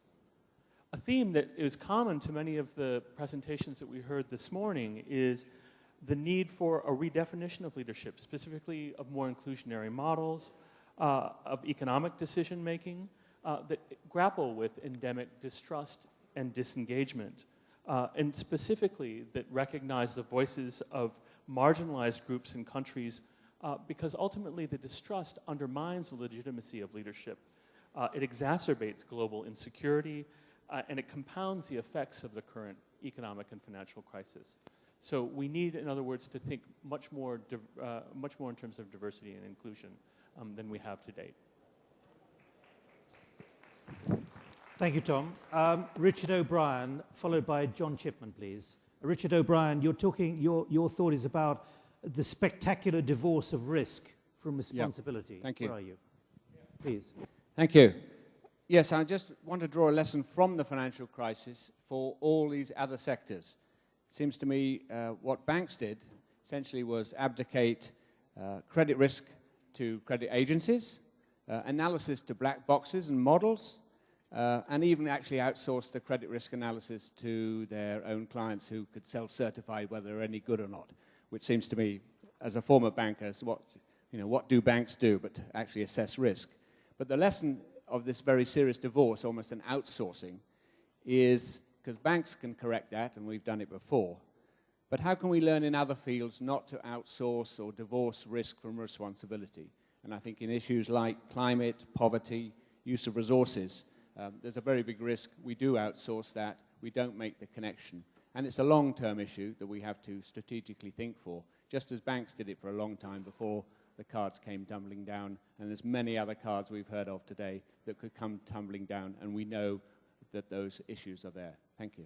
Thank you. I should say that at the regional meeting in Istanbul last weekend, Günter Verheugen, when we had a discussion about the ICT business, who's the Vice President of the European Commission, he actually said that he is deeply concerned as a senior commissioner in Brussels for 27 nations that the kind of infection that there is in the financial community could easily spread to other serious and key sectors in the European economy. And he said he'd talked to bankers over many months about the worst case scenario. None of them had mentioned what eventually took place, and he feared that that could be the situation in a number of other disciplines. Let me move on to John Chipman. Can I also ask, is there anyone here from the United Arab Emirates or from Dubai itself, our host government, who would like to intervene? Please make yourself known so at least I can get the microphone to you. John Chipman, followed by Jed Emkerson. Emkerson, please. John. I am trying to create some kind of theme of themes here, so please, go ahead. You talk about the myth of the silver bullet, but actually you need the now silver buckshot. What do you mean? Right. Well, of course, you stole my line, but... no, I didn't steal it. I'm asking you to explain what you mean. No, but I gave you my notes, so I'm going to just say I think there's two themes. One is that this issue of silos, and you'll excuse my back, but the people are here, so I'll face this direction. There's this idea that, I mean, there's a lot of depth and knowledge and expertise that comes out of the silo, a lot of orientation and toward tools and solutions. But the problem is if we don't leverage across the silo, we end up focusing on our solution, our perspective, our analysis, and we begin to advocate for our silver bullet to the problem that will create the new solution that we think it needs to be brought forward. I think the key thing here is that we need to understand that the solutions that need to be advanced are really more of a silver buckshot, where basically there's a variety of solutions and strategies that will emerge from this cross-pollination between the silos, and that's what we should try to position ourselves to advance and to affirm. I think that in terms of the death of capitalism, I wouldn't say that capitalism is alive and well as much as that it needs to be reinvigorated, and we need to move away from the orientation we've had in the last 20 years toward the individual and individual enterprise, to understanding that individual vision must be pursued within the context of healthy communities and a healthy planet, or else the individual will be lost as well as the communities that we care about. Okay, I draw from that we get a fundamental reboot using silver buckshot. We're working on it. Right, Peter Schwartz, your view, particularly your emphasis on imagination, followed by Mike Osterholm, please. Peter.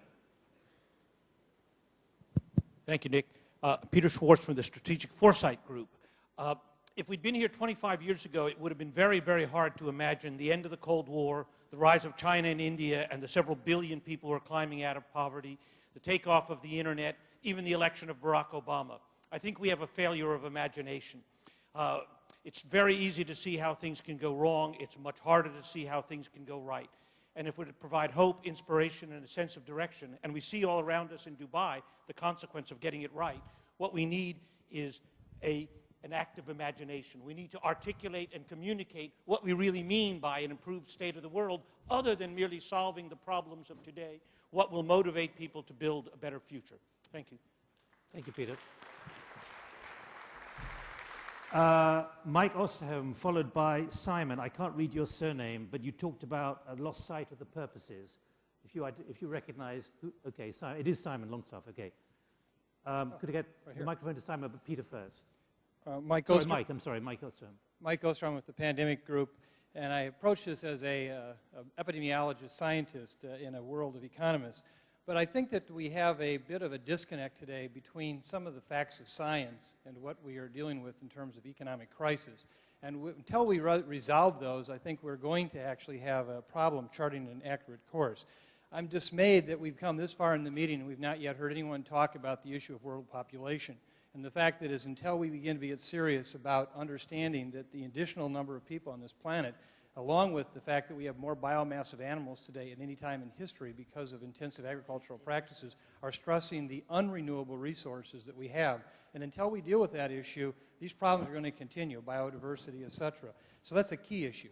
The other part of it is around the issue of non-renewable resources. When we talk about a greener world and we talk about the issue of energy change in a green world, understand that's about electricity largely. That is not about the current carbon investment in agriculture, which is herbicides and pesticides, which have made, along with the greening revolution of genetics and the mining of groundwater, possible for this agricultural boost that we've seen in the last 40 years.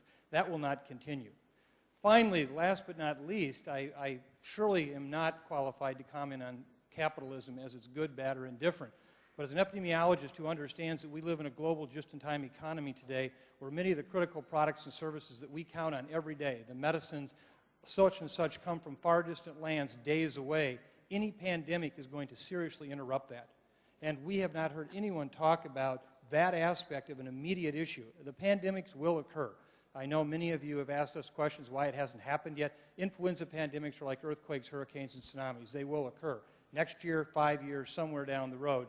And I can't even begin to imagine the financial crisis, let alone the collateral damage to our world when these supply chains are severely hampered with border closings and reduction in trade and travel. And I hear no one talking about that.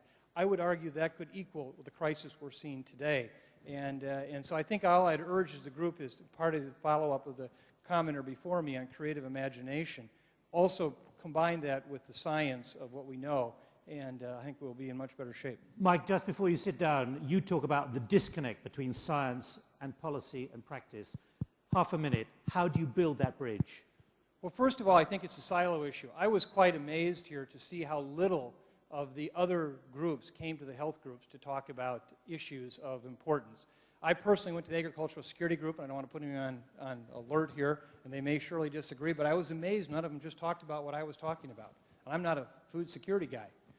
We talk about global just-in-time economies. I went to trade fragility, and I heard only one voice that said, yeah, you know, this global just-in-time economy issue is kind of an important issue. If we suddenly have a pandemic, we better talk about that. So I think that one of the problems we have in this meeting is what was echoed before. We have silos, and we need creative imagination. Who would have thought that box cutters could have been responsible for bringing down the World Trade Center towers? We've got to start thinking like that now, and our immediate problems as well as our long-term problems have to include that. And that will occur by the mixing and matching of silos, not by keeping them separate. Thank you. Which builds on Josette's summary, which included the idea of ambassadors between the different councils to build the bridges even internally among those of you here on the councils and whatever develops from here on in. Simon Longstaff, could I also get the microphone to Detloff, please, who's just given me a rather interesting idea. Yes, Winterfeld. Thanks, Nick. I think if we're going to engage in a fundamental reboot, we probably have to recognise that we're in the midst of what might be called a long age of forgetting. And the idea that I've been struck by is that so many of our institutions, we've lost sight of the underlying purpose for which they were actually brought into existence, and instead have just got in the thrall of unthinking custom and practice in a whole range of areas. What is the purpose of a corporation? What were they conceived of originally? What about markets? What are their underlying purpose? Are they an end in themselves, or are they just a tool which is supposed to deliver an increase in the stock of common good? Universities, almost any other institution we think about. So while I think we ought to be looking to the future, part of it might involve a conversation about the fundamental purposes for the institutions we already have so that we can find why they failed and how they might be repaired. Thank you, Simon. Detloff von Winterfeld, you're there, and microphone to Detloff, please. Before you reboot, make sure the operating system works. Yeah, it seems like a pretty straightforward idea, and I don't want to elaborate on it, but other than saying that the recent failures that we've seen, both in the economic and financial system, but also with Hurricane Katrina and other events, are largely due to our underappreciation or misappreciation of interdependency and cascading failures. And as long as we don't understand and appreciate those, we are likely to relive history again. Before you go, what about the viruses in the system and the malware in the operating systems? Very little we can do about that. I think the hackers are Isn't that where we are pretty busy doing that. But in any case, also make sure that the power works before you reboot. Isn't that where we are at the moment with malware and bugs in the system? Ross Anderson, followed by Pawa. Dr. Pawa, please. Ross Anderson at the front. We have 10 minutes to go, and that's it, going to be it. But I'm trying to organize this so as many of these bits of paper are reflected or recorded in the discussion. And that's followed by Pava, wherever you are, please, Dr. Pava. Well, David talked about the disconnect between science and politics, and Detlef talked about system failures. This brings me to the idea that I would like to put forward, which is something that we've learned over the last 10 years of working on the internet. I'm with the Future of the Internet group, and a practical lesson that I think may be useful in a lot of these fields, having listened to the conversation, is that you have to bring economists and engineers together. When you are dealing with complex socio-technical systems, incentives matter, and architecture also matters. Now, economists worry about incentives, engineers worry about architecture, and so they tend to see only one side of the risk coin. What you need to do to make rapid progress, quick wins, and also some deep insights is to get economists thinking about architecture and to get engineers thinking about incentives. Thank you. Dr. Pava, please, at the front.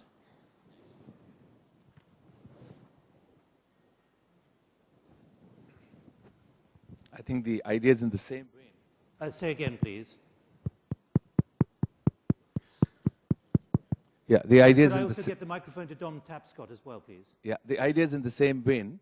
I think one common thread running through a lot of discussions has been about multi-stakeholder integration, coordination, and so I think where we have reached, in my view, is because the value of the power of analysis, which is to break things down to understand them better, has come to a point where we've pushed it to the limit that we know more and more about less and less, so we know everything about nothing. This is where we are today. We need to reverse that, and I think we need incentives. So the practical suggestion I have is for each one of us, for our companies, for our organizations, how do we rework incentives so that it goes away from give me today to give everybody for the long term? And I think there are practical ways we can do it in our own companies, for example, and our departments and so on. So that will take care of the short-term behavior because we are all driven by external incentives. The long-term solution is, I would say, to do a fundamental reboot of education so that children grow up with intrinsic incentives rather than external incentives. Thank you. Don Tapscott. Yes. Don. I'd like to pick up on what I think is or the big theme of the conference, or the summit, which is this idea that it's a time of peril, but it's also a time of great promise for some fundamental change that's long overdue. If you consider, and I'm traveling around in the different groups, I saw this over and over again. For example, reinventing government. This idea's been around for a long time, dating back to Al Gore. But now we have a crisis of funding for governments, as governments are spending all kinds of money on bailouts and so on. And there's a burning platform, finally, that will cause us to think about making some fundamental changes to the deep structure and architecture of government and move towards more networked models. The second example would be around the current financial crisis. To me, fresh infusion of capital and regulation is necessary, but it's going to be insufficient. The whole financial services industry needs a new operating model, a whole new modus operandi. For example, risk management has failed miserably. Why don't we open source our risk management models in the industry and sort of have a human genome of risk management where we share algorithms and data? Why don't we bake transparency deeply into the entire operating model of the industry? Or just one other example would be democracy. There are real threats now to democracy as a result of the economic crisis. Why don't we use this as an opportunity to use the internet and the fact that there are 1.5 billion people now that can have access to collaborate to start moving towards new models of citizen engagement. For example, in our group in government, we talked about government leaders holding digital brainstorms, so you can now have a discussion of the entire population of a country over a 3-day period on the internet. Pick a topic: climate change, sustainability, solving the current economic crisis. And this is not about direct democracy, it's a new model of engaging citizens in the democratic process. This is a time of great opportunity. Can you pass the microphone along to you, to Chris? Talking about let's just expand that. There are several suggestions on this about architecture and the design community. Chris. Thank you, Nick. Chris Lubkeman, Chair of the Design Council.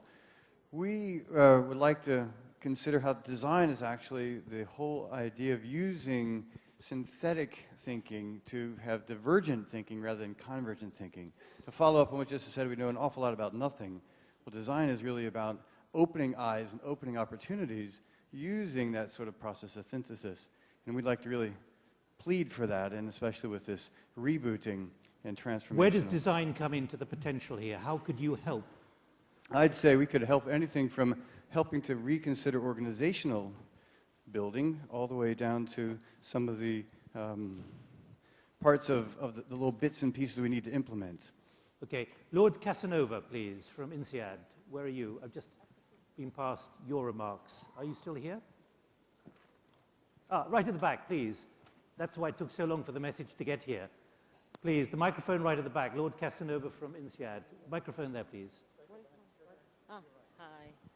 Hi. Following the theme of diversity, I would advise more women, we are the majority of the world, and more learnings from Latin America, where the market economies, the Reaganomics, the Washington Consensus was implemented during the 90s. Thank you. I think we're coming to the end. Tom Manning, where are you, please? Could I get your remarks, particularly about quality over speed, cooperation over control, change over stability? Just give us a little more on that, please. Sure. Tom Manning, Hong Kong. My overarching themes coming out of this are that we're seeing an emphasis, renewed interest in quality over speed. We know that speed kills. We've been going too fast in many ways. We're also seeing themes around cooperation over control and change over stability.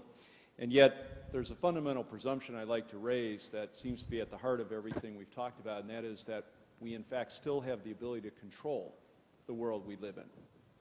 The fact of the matter is that's an awfully strong presumption, and I'd like to suggest our relative ability to control our world is decreasing. It might actually suggest that an imperative for the World Economic Forum is to, instead of emphasizing control of this world, emphasize influence and develop a view of the permanent volatility that we're now finding ourselves in as a presumption for the world, design our organizations to deal with that permanent volatility, which would emphasize adaptation and speed of adaptation to a much greater extent over stability, control, fixed organizations, fixed procedures. Thank you. John Peterson, please. Please, over there, your thoughts here about opening of possibilities, that this is a watershed time, changing the mindsets, doing exactly what Klaus said right at the beginning, thinking beyond the natural territory that we are thinking in. We're speaking a lot here about a reboot, and it would be really sad if we ended up with Windows again out of the back end of this whole thing. And it seems to me that if you look historically, there's a good reason to believe that we're at a point of fundamental inflection and change that suggests that we're at a point of transition in our whole, the role of humanity on this planet. That in fact that the breakdowns and the different kind of indications that we have broadly here are not suggestions that we need to repair them and generate the same system and the same relationships again, but in fact that there's a whole mindset. There's an essential redo of who we are and how we see ourselves in this whole world that is borning and emerging here. And maybe this is all about a new global enlightenment. Maybe this is a new way of seeing ourselves in a fundamental way that is about a perspective of oneness and inclusion and cooperation that is coming out of this, and that in fact is what's emerging in all of these conversations and the processes in the world today. Thank you. I'm going to bring this to a close with a few remarks here. I don't need to hear them from those who've contributed them. First of all, from Shamil Idris, the need, as part of this process, to experiment more with multi-sector dialogue, but not just at this level, but elsewhere as well. It's taken long enough to get this together, even though it was done so quickly and nimbly. But this needs to be done at many different levels. From Björn Stigson of the World Business Council for Sustainable Development, it's the climate, stupid, but a shift to a low-carbon economy can itself be a strong driver to resolve some of these issues. Unnamed, the need for an adaptive education system, building very much on some of the remarks we've heard up here. And I sense a degree of insider lobbying here from Enrico Giovanni, chief statistician at the OECD, put well-being at the center of statistics and public attention. I'm going to bring it to a close now, unless anyone out there is burning to say something where you've been getting deeply frustrated, thinking that this should be raised. A microphone here, please. But I warn you, we can't stay on all afternoon to discuss it. And Josette, I'm afraid, has to leave. She warned me in advance. Thank you, Josette. The principle I want to remind us of is the conception of the good life in the Western canon. I'm referring. Could you just raise the microphone? I'm referring both to the Aristotelian perspective, from Aristotle, of course, to John Dewey and Amartya Sen, who was mentioned before, and the Romantic perspective from Homer and Cervantes to Nietzsche and Henri Bergson. Now, this concept one doesn't hear about very often at the World Economic Forum, and yet it has driven much of human progress, and it has been extremely powerful in recent decades. Keep the microphone up, can you? The world has been sailing toward an innovative global economy propelled by imagination, creativity, and a craving for the new, the better. And this was, I think, as I just suggested, a triumph of the validity and the powerfulness of the Western canon. The main defect of this economic system, as I think we've long recognized, was how poorly structured the financial system was. And now that's out in the open. The cat is out of the bag, so to speak. And we know that it's a terrible, terrible component of the system. The glaring defect of the political system was the failure to introduce incomplete inclusion in this largely wonderful sort of economy. Now, what worries me is that the introduction of a vast new social agenda threatens to hijack the stagecoach leading to inclusion, and threatens to degrade further the usefulness of the financial sector. The second and last point I want to make is that I'm afraid that a massive shift toward serving a vast array of social projects, however desirable, and I value many of them too, would threaten to bureaucratize the economy and in that way stifle the innovativeness that has come to arise in the market economy. Thank you. Thank you. Two more interventions from way back, and I can see two hands, one there and one here. I can see more now going up, which is not... I have to manage this somehow. Who's got the microphones? Two here, please. Get the microphones back quickly, quickly. One there and one here. Doesn't matter which order. Andrew Maynard. Very quick observation. Again, I want themes, principles, meta-narrative at this stage. Big theme. Many of the challenges we've been talking about rely on technology innovation. But the problem here is that technology does not just happen. And if we're going to be working in a technology-based society, we have to develop new models and ways of using technology and the underlying science. If we don't do that, we will fail in our attempt to address these challenges using technology. Thank you. One more over here. Hello. My name is Ulrich Hagerup. There have been far too many approaches in which politicians have been sought to solve problems. Excuse me, I'm Ed Roberts from the MIT Sloan School of Management. It seems to me that far more attention should be paid upon how industry can solve these problems, in particular, new industry. We have not mentioned the potential role of entrepreneurs in building great new companies that can solve many of the global problems that have been posed. We instead have talked about approaches toward collaboration, cooperation, talk, discussion, regulatory regimes, and the like, without concerning ourselves with the potential consequence of suppressing the very people who have always historically been the sources of the new jobs, the new companies, and the new opportunities that have moved society forward. In all of the discussions and in all of the political actions that may go forward and follow, I would hope we would not suppress, the opportunities that entrepreneurs can provide to society. And perhaps where those entrepreneurs come from. Right.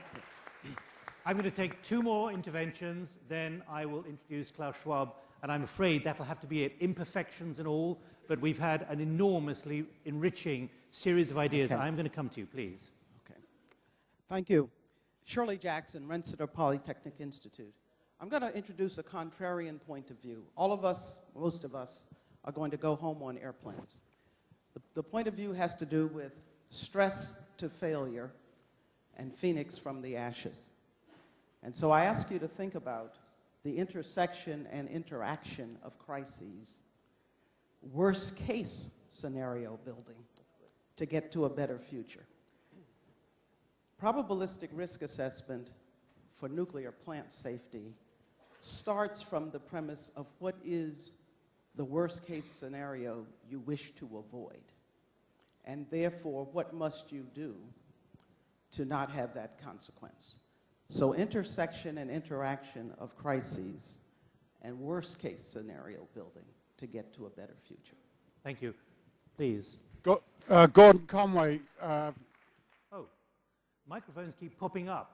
Well, they multiply. You go ahead at the back and then I will come to you. Okay. I promised you a wonderful world and you said come back. I'm the Chief Scientist for International Development in the UK government. More importantly, I'm an ecologist. I'm a mathematical ecologist. And we mathematical ecologists know pretty well what keeps natural ecosystems stable and resilient. It's partly to do with diversity, but not entirely so. It's not any old diversity. Any ecologist could have told you that building derivative upon derivative upon derivative was unstable. Secondly, not everything should be connected to everything else. If you have that, then something over here will destroy something way over there. Natural ecosystems consist of clusters connected to each other where the strength of the linkages within the cluster are greater than the strength of linkages between the clusters. The third important point is that crises come out of nonlinearities, and those nonlinearities are generated unexpectedly by coming together of linearities. Now, what I'm saying resonates in this room with people who are financial modelers, who are climate change modelers, who are conflict modelers, who are infectious disease modelers. And they're all operating in silos. And what I'm saying is if those people begin to come together, then we can get some real basis for the principles, which is not just generality, but is based upon real mathematical analysis. That's the wonderful world. Thank you. Now, your last point, please. This is the microphone for you, and so please, thank you. Very quickly. Thank you. And it does work. My name is Ulrik Hagerup. I'm head of news at the Danish broadcast. Leadership is creating the future by providing innovation and hope. And that's what we all should go home and do now. I want to address the possibilities and responsibilities of the press to reboot trust and faith in the future and focus on opportunities and solutions, locally and globally. Normally, good news is bad news in the media today. The traditional news criteria are drama, conflict, victim, and disclosure. I urge my colleagues now to dare supplementing our negative perspectives with a news criteria for reporting, with constructive news. Stories about solutions and innovation that can inspire and give hope to the world. That is also good journalism. Thank you.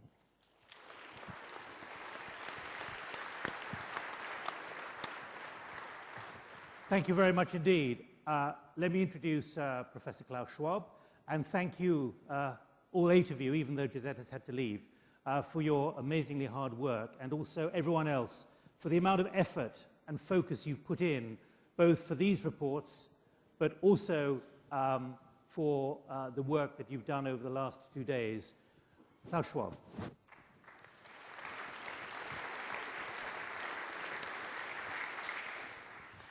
Friends, first, thank you, Nick, for extraordinary leadership in summarizing, to a certain extent, the richness of our discussions during the last 48 hours. We have just concluded an extraordinary summit that has first enhanced our shared understanding of the state of the world and the complexity of the issues.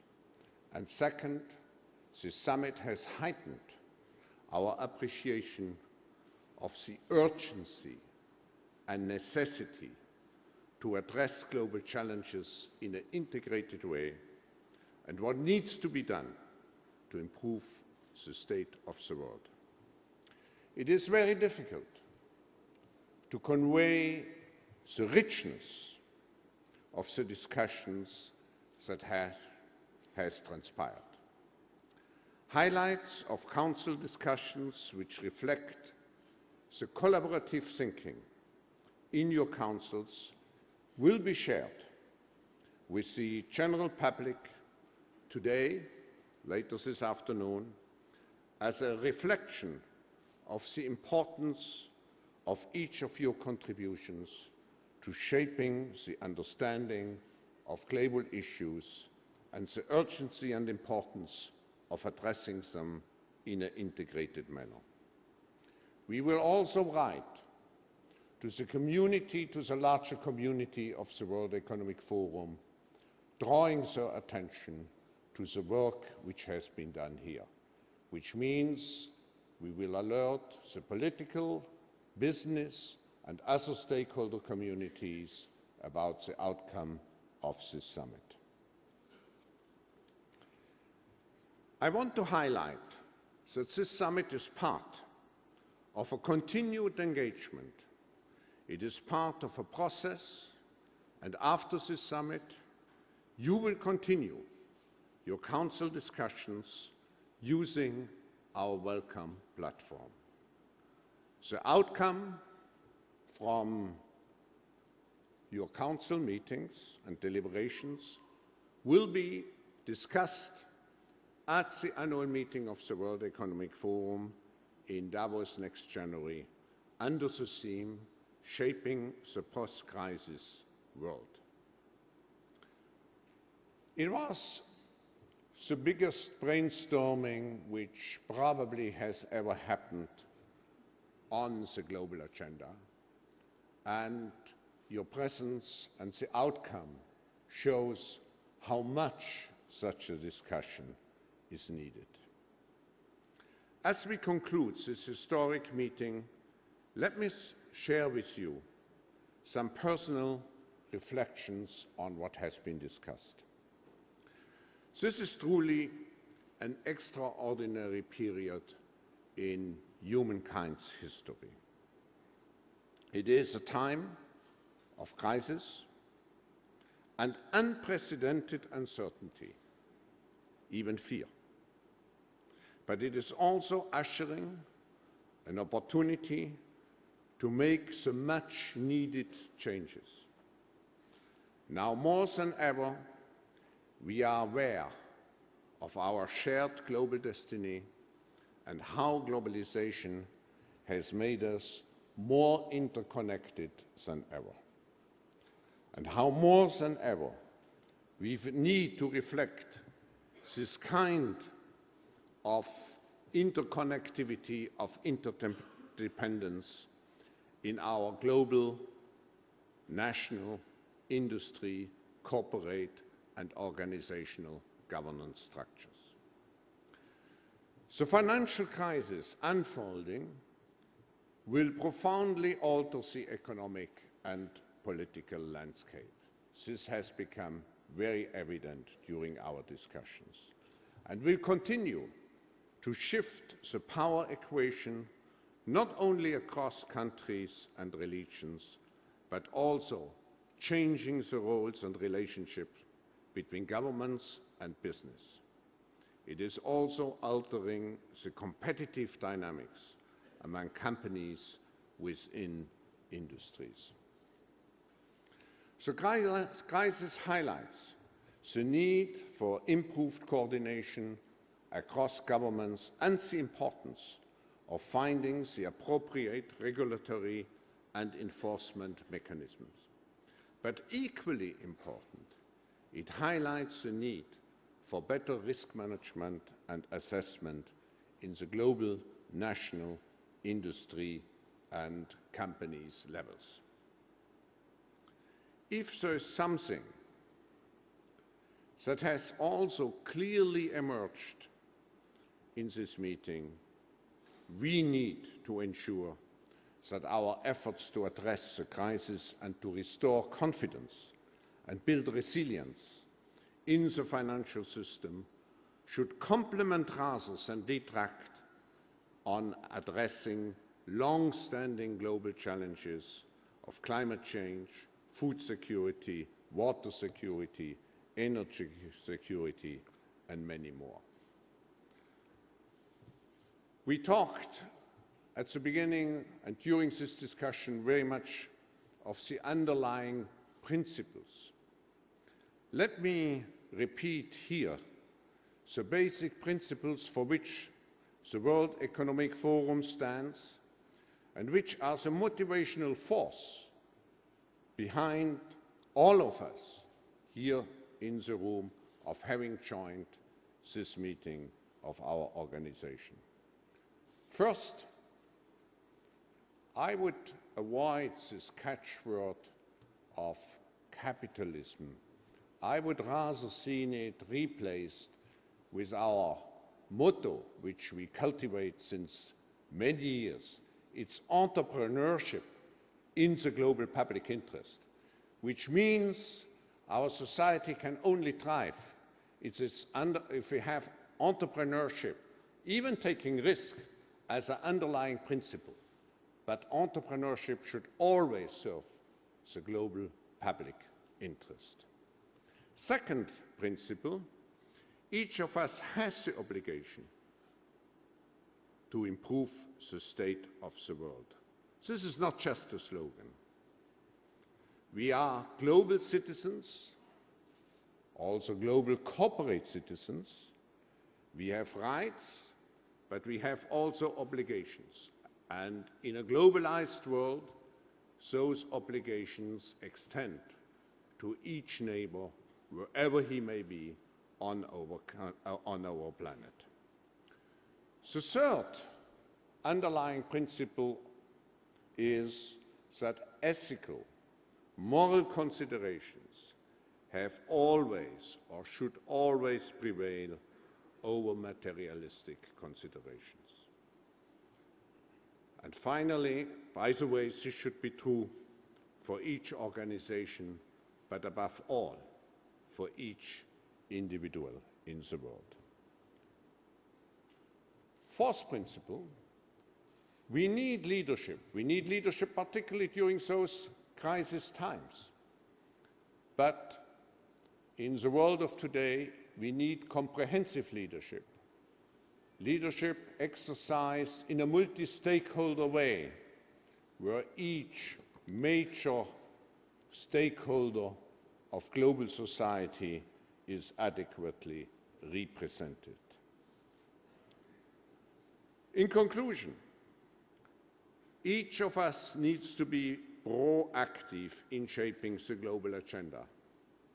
And I count on each of you, everybody here in this room, to engage fully also in the future, as you have done over those last 48 hours, in the work we are doing, and play an important role to ensure that the world's decision makers are best informed on the needs of what needs to be done in the most crucial time of our history. Leave the meeting here, as it was mentioned this morning, as ambassadors for your group, as ambassadors to the world. Distribute as much as possible the findings of this meeting.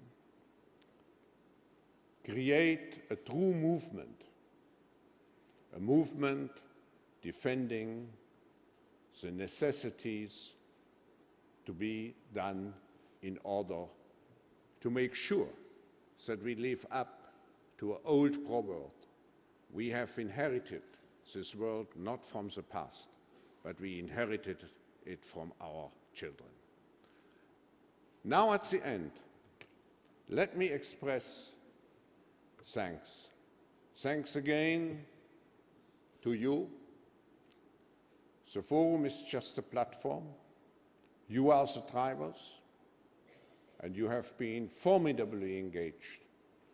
I had people patrolling the beach, and I was told they couldn't find anybody of you at the beach. So that's quite an achievement at such a nice place like Dubai. But our thanks go above all to His Highness Sheikh Mohammed bin Rashid Al Maktoum, the Vice President and Prime Minister of the United Arab Emirates and ruler of Dubai, who immediately has shared into the vision of conducting such a meeting. I would like to thank the government, our partners, the government of Dubai, for this true partnership, and here particularly our co-chair, Mohamed Al-Abbas, the chairman of Emar Properties and a member of the Executive Council of this country. I would like again particularly thank Nabil Al-Yusuf, who was our partner intellectually and in the preparation of this meeting, the Vice Chairman of the Board of Trustees and Executive President of the Dubai School of Government. I would like to thank all the people on the side of our partner, the government of Dubai, who have been involved into this meeting. Particular thanks go also to the Jumeirah Group. I think we had great hospitality, to Emirates for making this meeting possible. A thank you also to Dubai Pearl, hosting yesterday a great evening in the desert. And finally, I would like to thank my own colleagues. First, my colleagues in the managing board for having made it possible, despite all the work we have, to pioneer this meeting. We worked with a very short time frame, and we made it possible. And here, the Global Agenda Council team, which was headed by Fiona Power, deserves a special praise.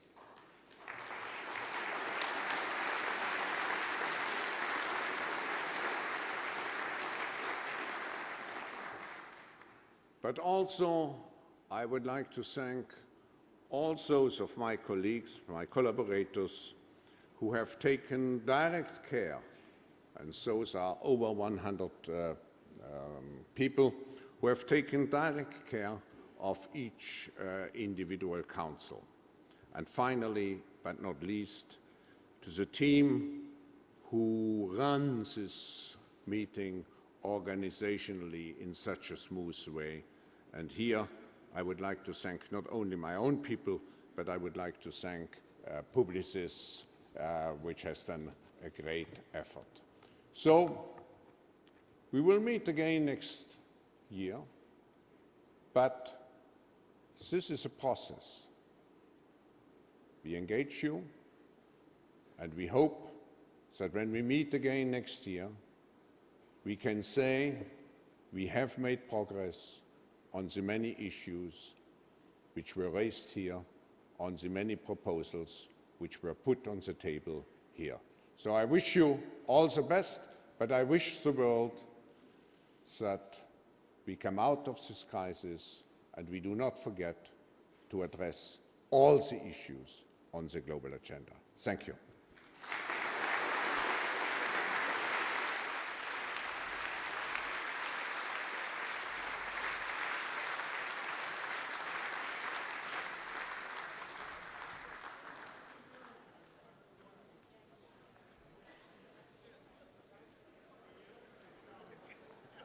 I just wanted to say, Professor Klaus, that the issue we had is that we couldn't find anybody on the beach, and on behalf of the government of Dubai, that was not good. But I know that your wife was a good contributor to our local economy, and I know that she went to the Gold Souk yesterday, but only for 2 hours, which was not good. Ladies and gentlemen, I would like to take a moment and just say that you know, truly this was the largest brainstorming event on earth. And for that, I really would like to thank every one of you, not only for your brains and for your wisdom, but for your valuable time, that you have taken time to leave your office and your family and fly across and join us here from almost 68 countries. So we really, truly value your wisdom and your time, and I'm sure that was of a great benefit. At least I've seen it within my own group, the real estate group, that there's so much value that have really came out of it, and we all enjoyed. But you know, what's also interesting is that you know, when you look at the 68 countries, and you look at the number of people who really reside in this city, you know, we have 200 nationalities who live in this city. So the wisdom we talk about, you know, especially that in the States, so it's a melting pot of different immigrants coming in together. So the wisdom that you bring in and the wisdom that exists in this city is something that's really of a relationship. I would like to say that I'm really grateful to you, Professor Klaus, and your team for putting this together in the city of Dubai. Nabil, I thank you and your team as well for the hard work. Now, His Highness was very kind to support us and put us together and support the summit, so I'm really grateful to him as well. You know, Dubai is a global city, and I think in these global cities, it's very interesting that, you know, minds do talk to each other. And as a result, I think, you know, we really need a fresh look to what's going on in the world. I think we've taken a lot of what's going on in the world for granted. We're used to different ways and maybe same ways of approaching the world and approaching things, and we believe that governments are going to change the way they behave. Definitely in our business, we've changed the way we approach our business. Families will probably have to evolve the process as well. But what's interesting, I think, everything came so sudden, and I'm sure many of you have spoken about that, just, you know, the speed of the change that we have to go through. But the great thing is that we as human beings were able and capable to cope with change, and quickly as well. So that is something that we're very confident that we are going to face forward. At the end of the day, I really hope that, you know, the farmer that we spoke about in Vietnam, and the boy who's going to school in Kenya, and the brilliant girl going to university in Cairo, I hope as well we can be of good use for all of them and contribute to the well-being of their lives and their families. I have a few messages that I would like to put across, and excuse me if I were to take just 5 minutes from your valuable time. And I'd like just to repeat that the city of Dubai and the UAE have really taken crisis time, and as I said in my speech the other days, that, you know, we live in a very difficult neighborhood, and Dubai and the UAE have really seen the Iraq war, Iraq, Iran, the Israeli-Palestinian issue, occupation of Kuwait, and thank God we look at all these crises with a positive mind, and how can we really look forward and move on. And many people, you know, they do come to the city and just say that, you know, we hear so much bad news in the media, and by the way, I think my colleagues are talking about, you know, they want the media to put a positive story. I've never heard that media can survive on good news anyway. I mean, they do survive on bad news. So with that, I think you come here and you see exactly what's happening. And what's happening here is a positive state of mind of the people of the city and its leadership. And I agree with you, Professor Klaus, that it's about leadership. Therefore, I really would like to reiterate His Highness' valuable word that he's saying that we are part of a global interlinked society in Dubai. We are not isolated or immune to global issues. It is only realistic and logical that we in Dubai and the United Arab Emirates, the Gulf region, will be impacted because of what's going on around the world. As His Highness said as well, Dubai's direction is straight and forward. and that is we're continuing our growth story, and that is really our agenda. However, we have been able to face up the challenges and are simply looking at adopting our strategies and plans to a new global realities. As I said earlier, business is changing how we do business. Governments also have to cope with the change that's happening to the world as an open city. So we are trying to be realistic and say that as well. Of course, His Highness, talked about the move to the attention to the Indian Ocean, and we are blessed, and we hope the whole world get blessed as well, is that the Middle East, India is such a huge region with 2 billion population, economies that are growing on average about, well, they used to grow at about 9%, they are going down to 6%.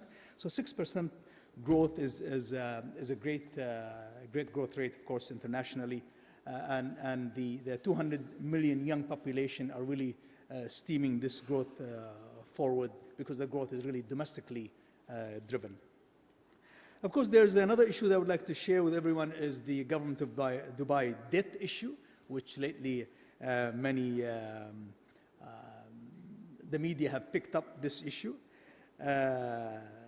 Of course, in the recent report of investment bank EFG Hermes have stated that Dubai total external debt obligation are well within international parameters. And I quote, "The current concern over Dubai's level of indebtedness are significantly overblown." Of course, especially when you look at the almost 0.8 total GDP of the whole city compared to the total debt. Of course, the UAE has been one of the most alert economies in the region and one of the first movers to address the crisis. We did not really adopt wait and watch attitude. We faced the challenge with an alert mind and open heart. His Highness Sheikh Khalifa bin Zayed Al Nahyan, our president, was quick to take measure. He directed the government of the UAE to guarantee all depositors at all levels, and also put in $33 billion into the financial system to improve liquidity. But I would like to explain to our colleagues who are not from the UAE is that liquidity improvement was not because we have mortgage issues. Actually, it's so funny, the Middle East actually don't have a mortgage system. But banks have been fueling and moving forward because of the strong growth, and they were depending on interbanks from the banks that we know from the world, and as a result, these banks facing problems, they pulled their lines out. As a result, the government had to go in and support with liquidity, just basically to cover for the shortage of the international institutions that have withdrawn their deposit. So to be honest, liquidity is in. It is for the banks and the public to take advantage of it, and that is going on. And I truly believe that the banks seized this opportunity. And we must say that confidence is a currency. And I would like to say that confidence is like love. The more we give, the more we get back. Of course, Dubai is further addressing the debt position by also focusing on a central debt management system for both the government and the state-owned entities. As announced earlier, the government of Dubai is fully covered to service its debt for the next 7 quarters. But what's interesting is that our debt is only to service our long-term risk-free infrastructure development programs. We believe that the solid infrastructure is the runway for strong future growth, because Dubai government have not taken advantage of these loans for further government expenditure or to fuel consumption or salaries. The borrowing were for the government institution or state-owned entities that are generating positive cash flow and outstanding long-term values. On the real estate side, which is a very important sector in the city as well, and since I was part of the council with Steve, unfortunately we are realizing that this sector has a common future across the world. so we all live in the same environment and we all share the same future. But several analysts have not understood this sector fully in Dubai. In fact, they missed the mountain from the hill. The real estate and construction sector is a key driver and is expected to grow in this city. But let's not forget the big picture. This city is driven, and its economy is driven by re-export, trading, tourism, retail, transportation, logistics, manufacturing, free zones, and of course we have the business hubs of IT, media, financial services, education, and healthcare. These are the sectors that drive real demand for our real estate sector. Therefore, the real estate sector growth was Dubai's answer to demand created by these traditional sectors. And again, remember, we are serving over 400 million people as our catchment. So this city does serve that many people, and as a result, all these different sectors that I mentioned, they're really growing, and as a result, infrastructure is needed. When I talk about real estate, I look at it as infrastructure. Of course, our real estate story is over a decade old, and continuing demand will sustain its growth over the long term. A majority of investment in our real estate, which is very interesting, is equity or cash driven, because we don't have a mortgage system. We have only small 2 mortgage companies.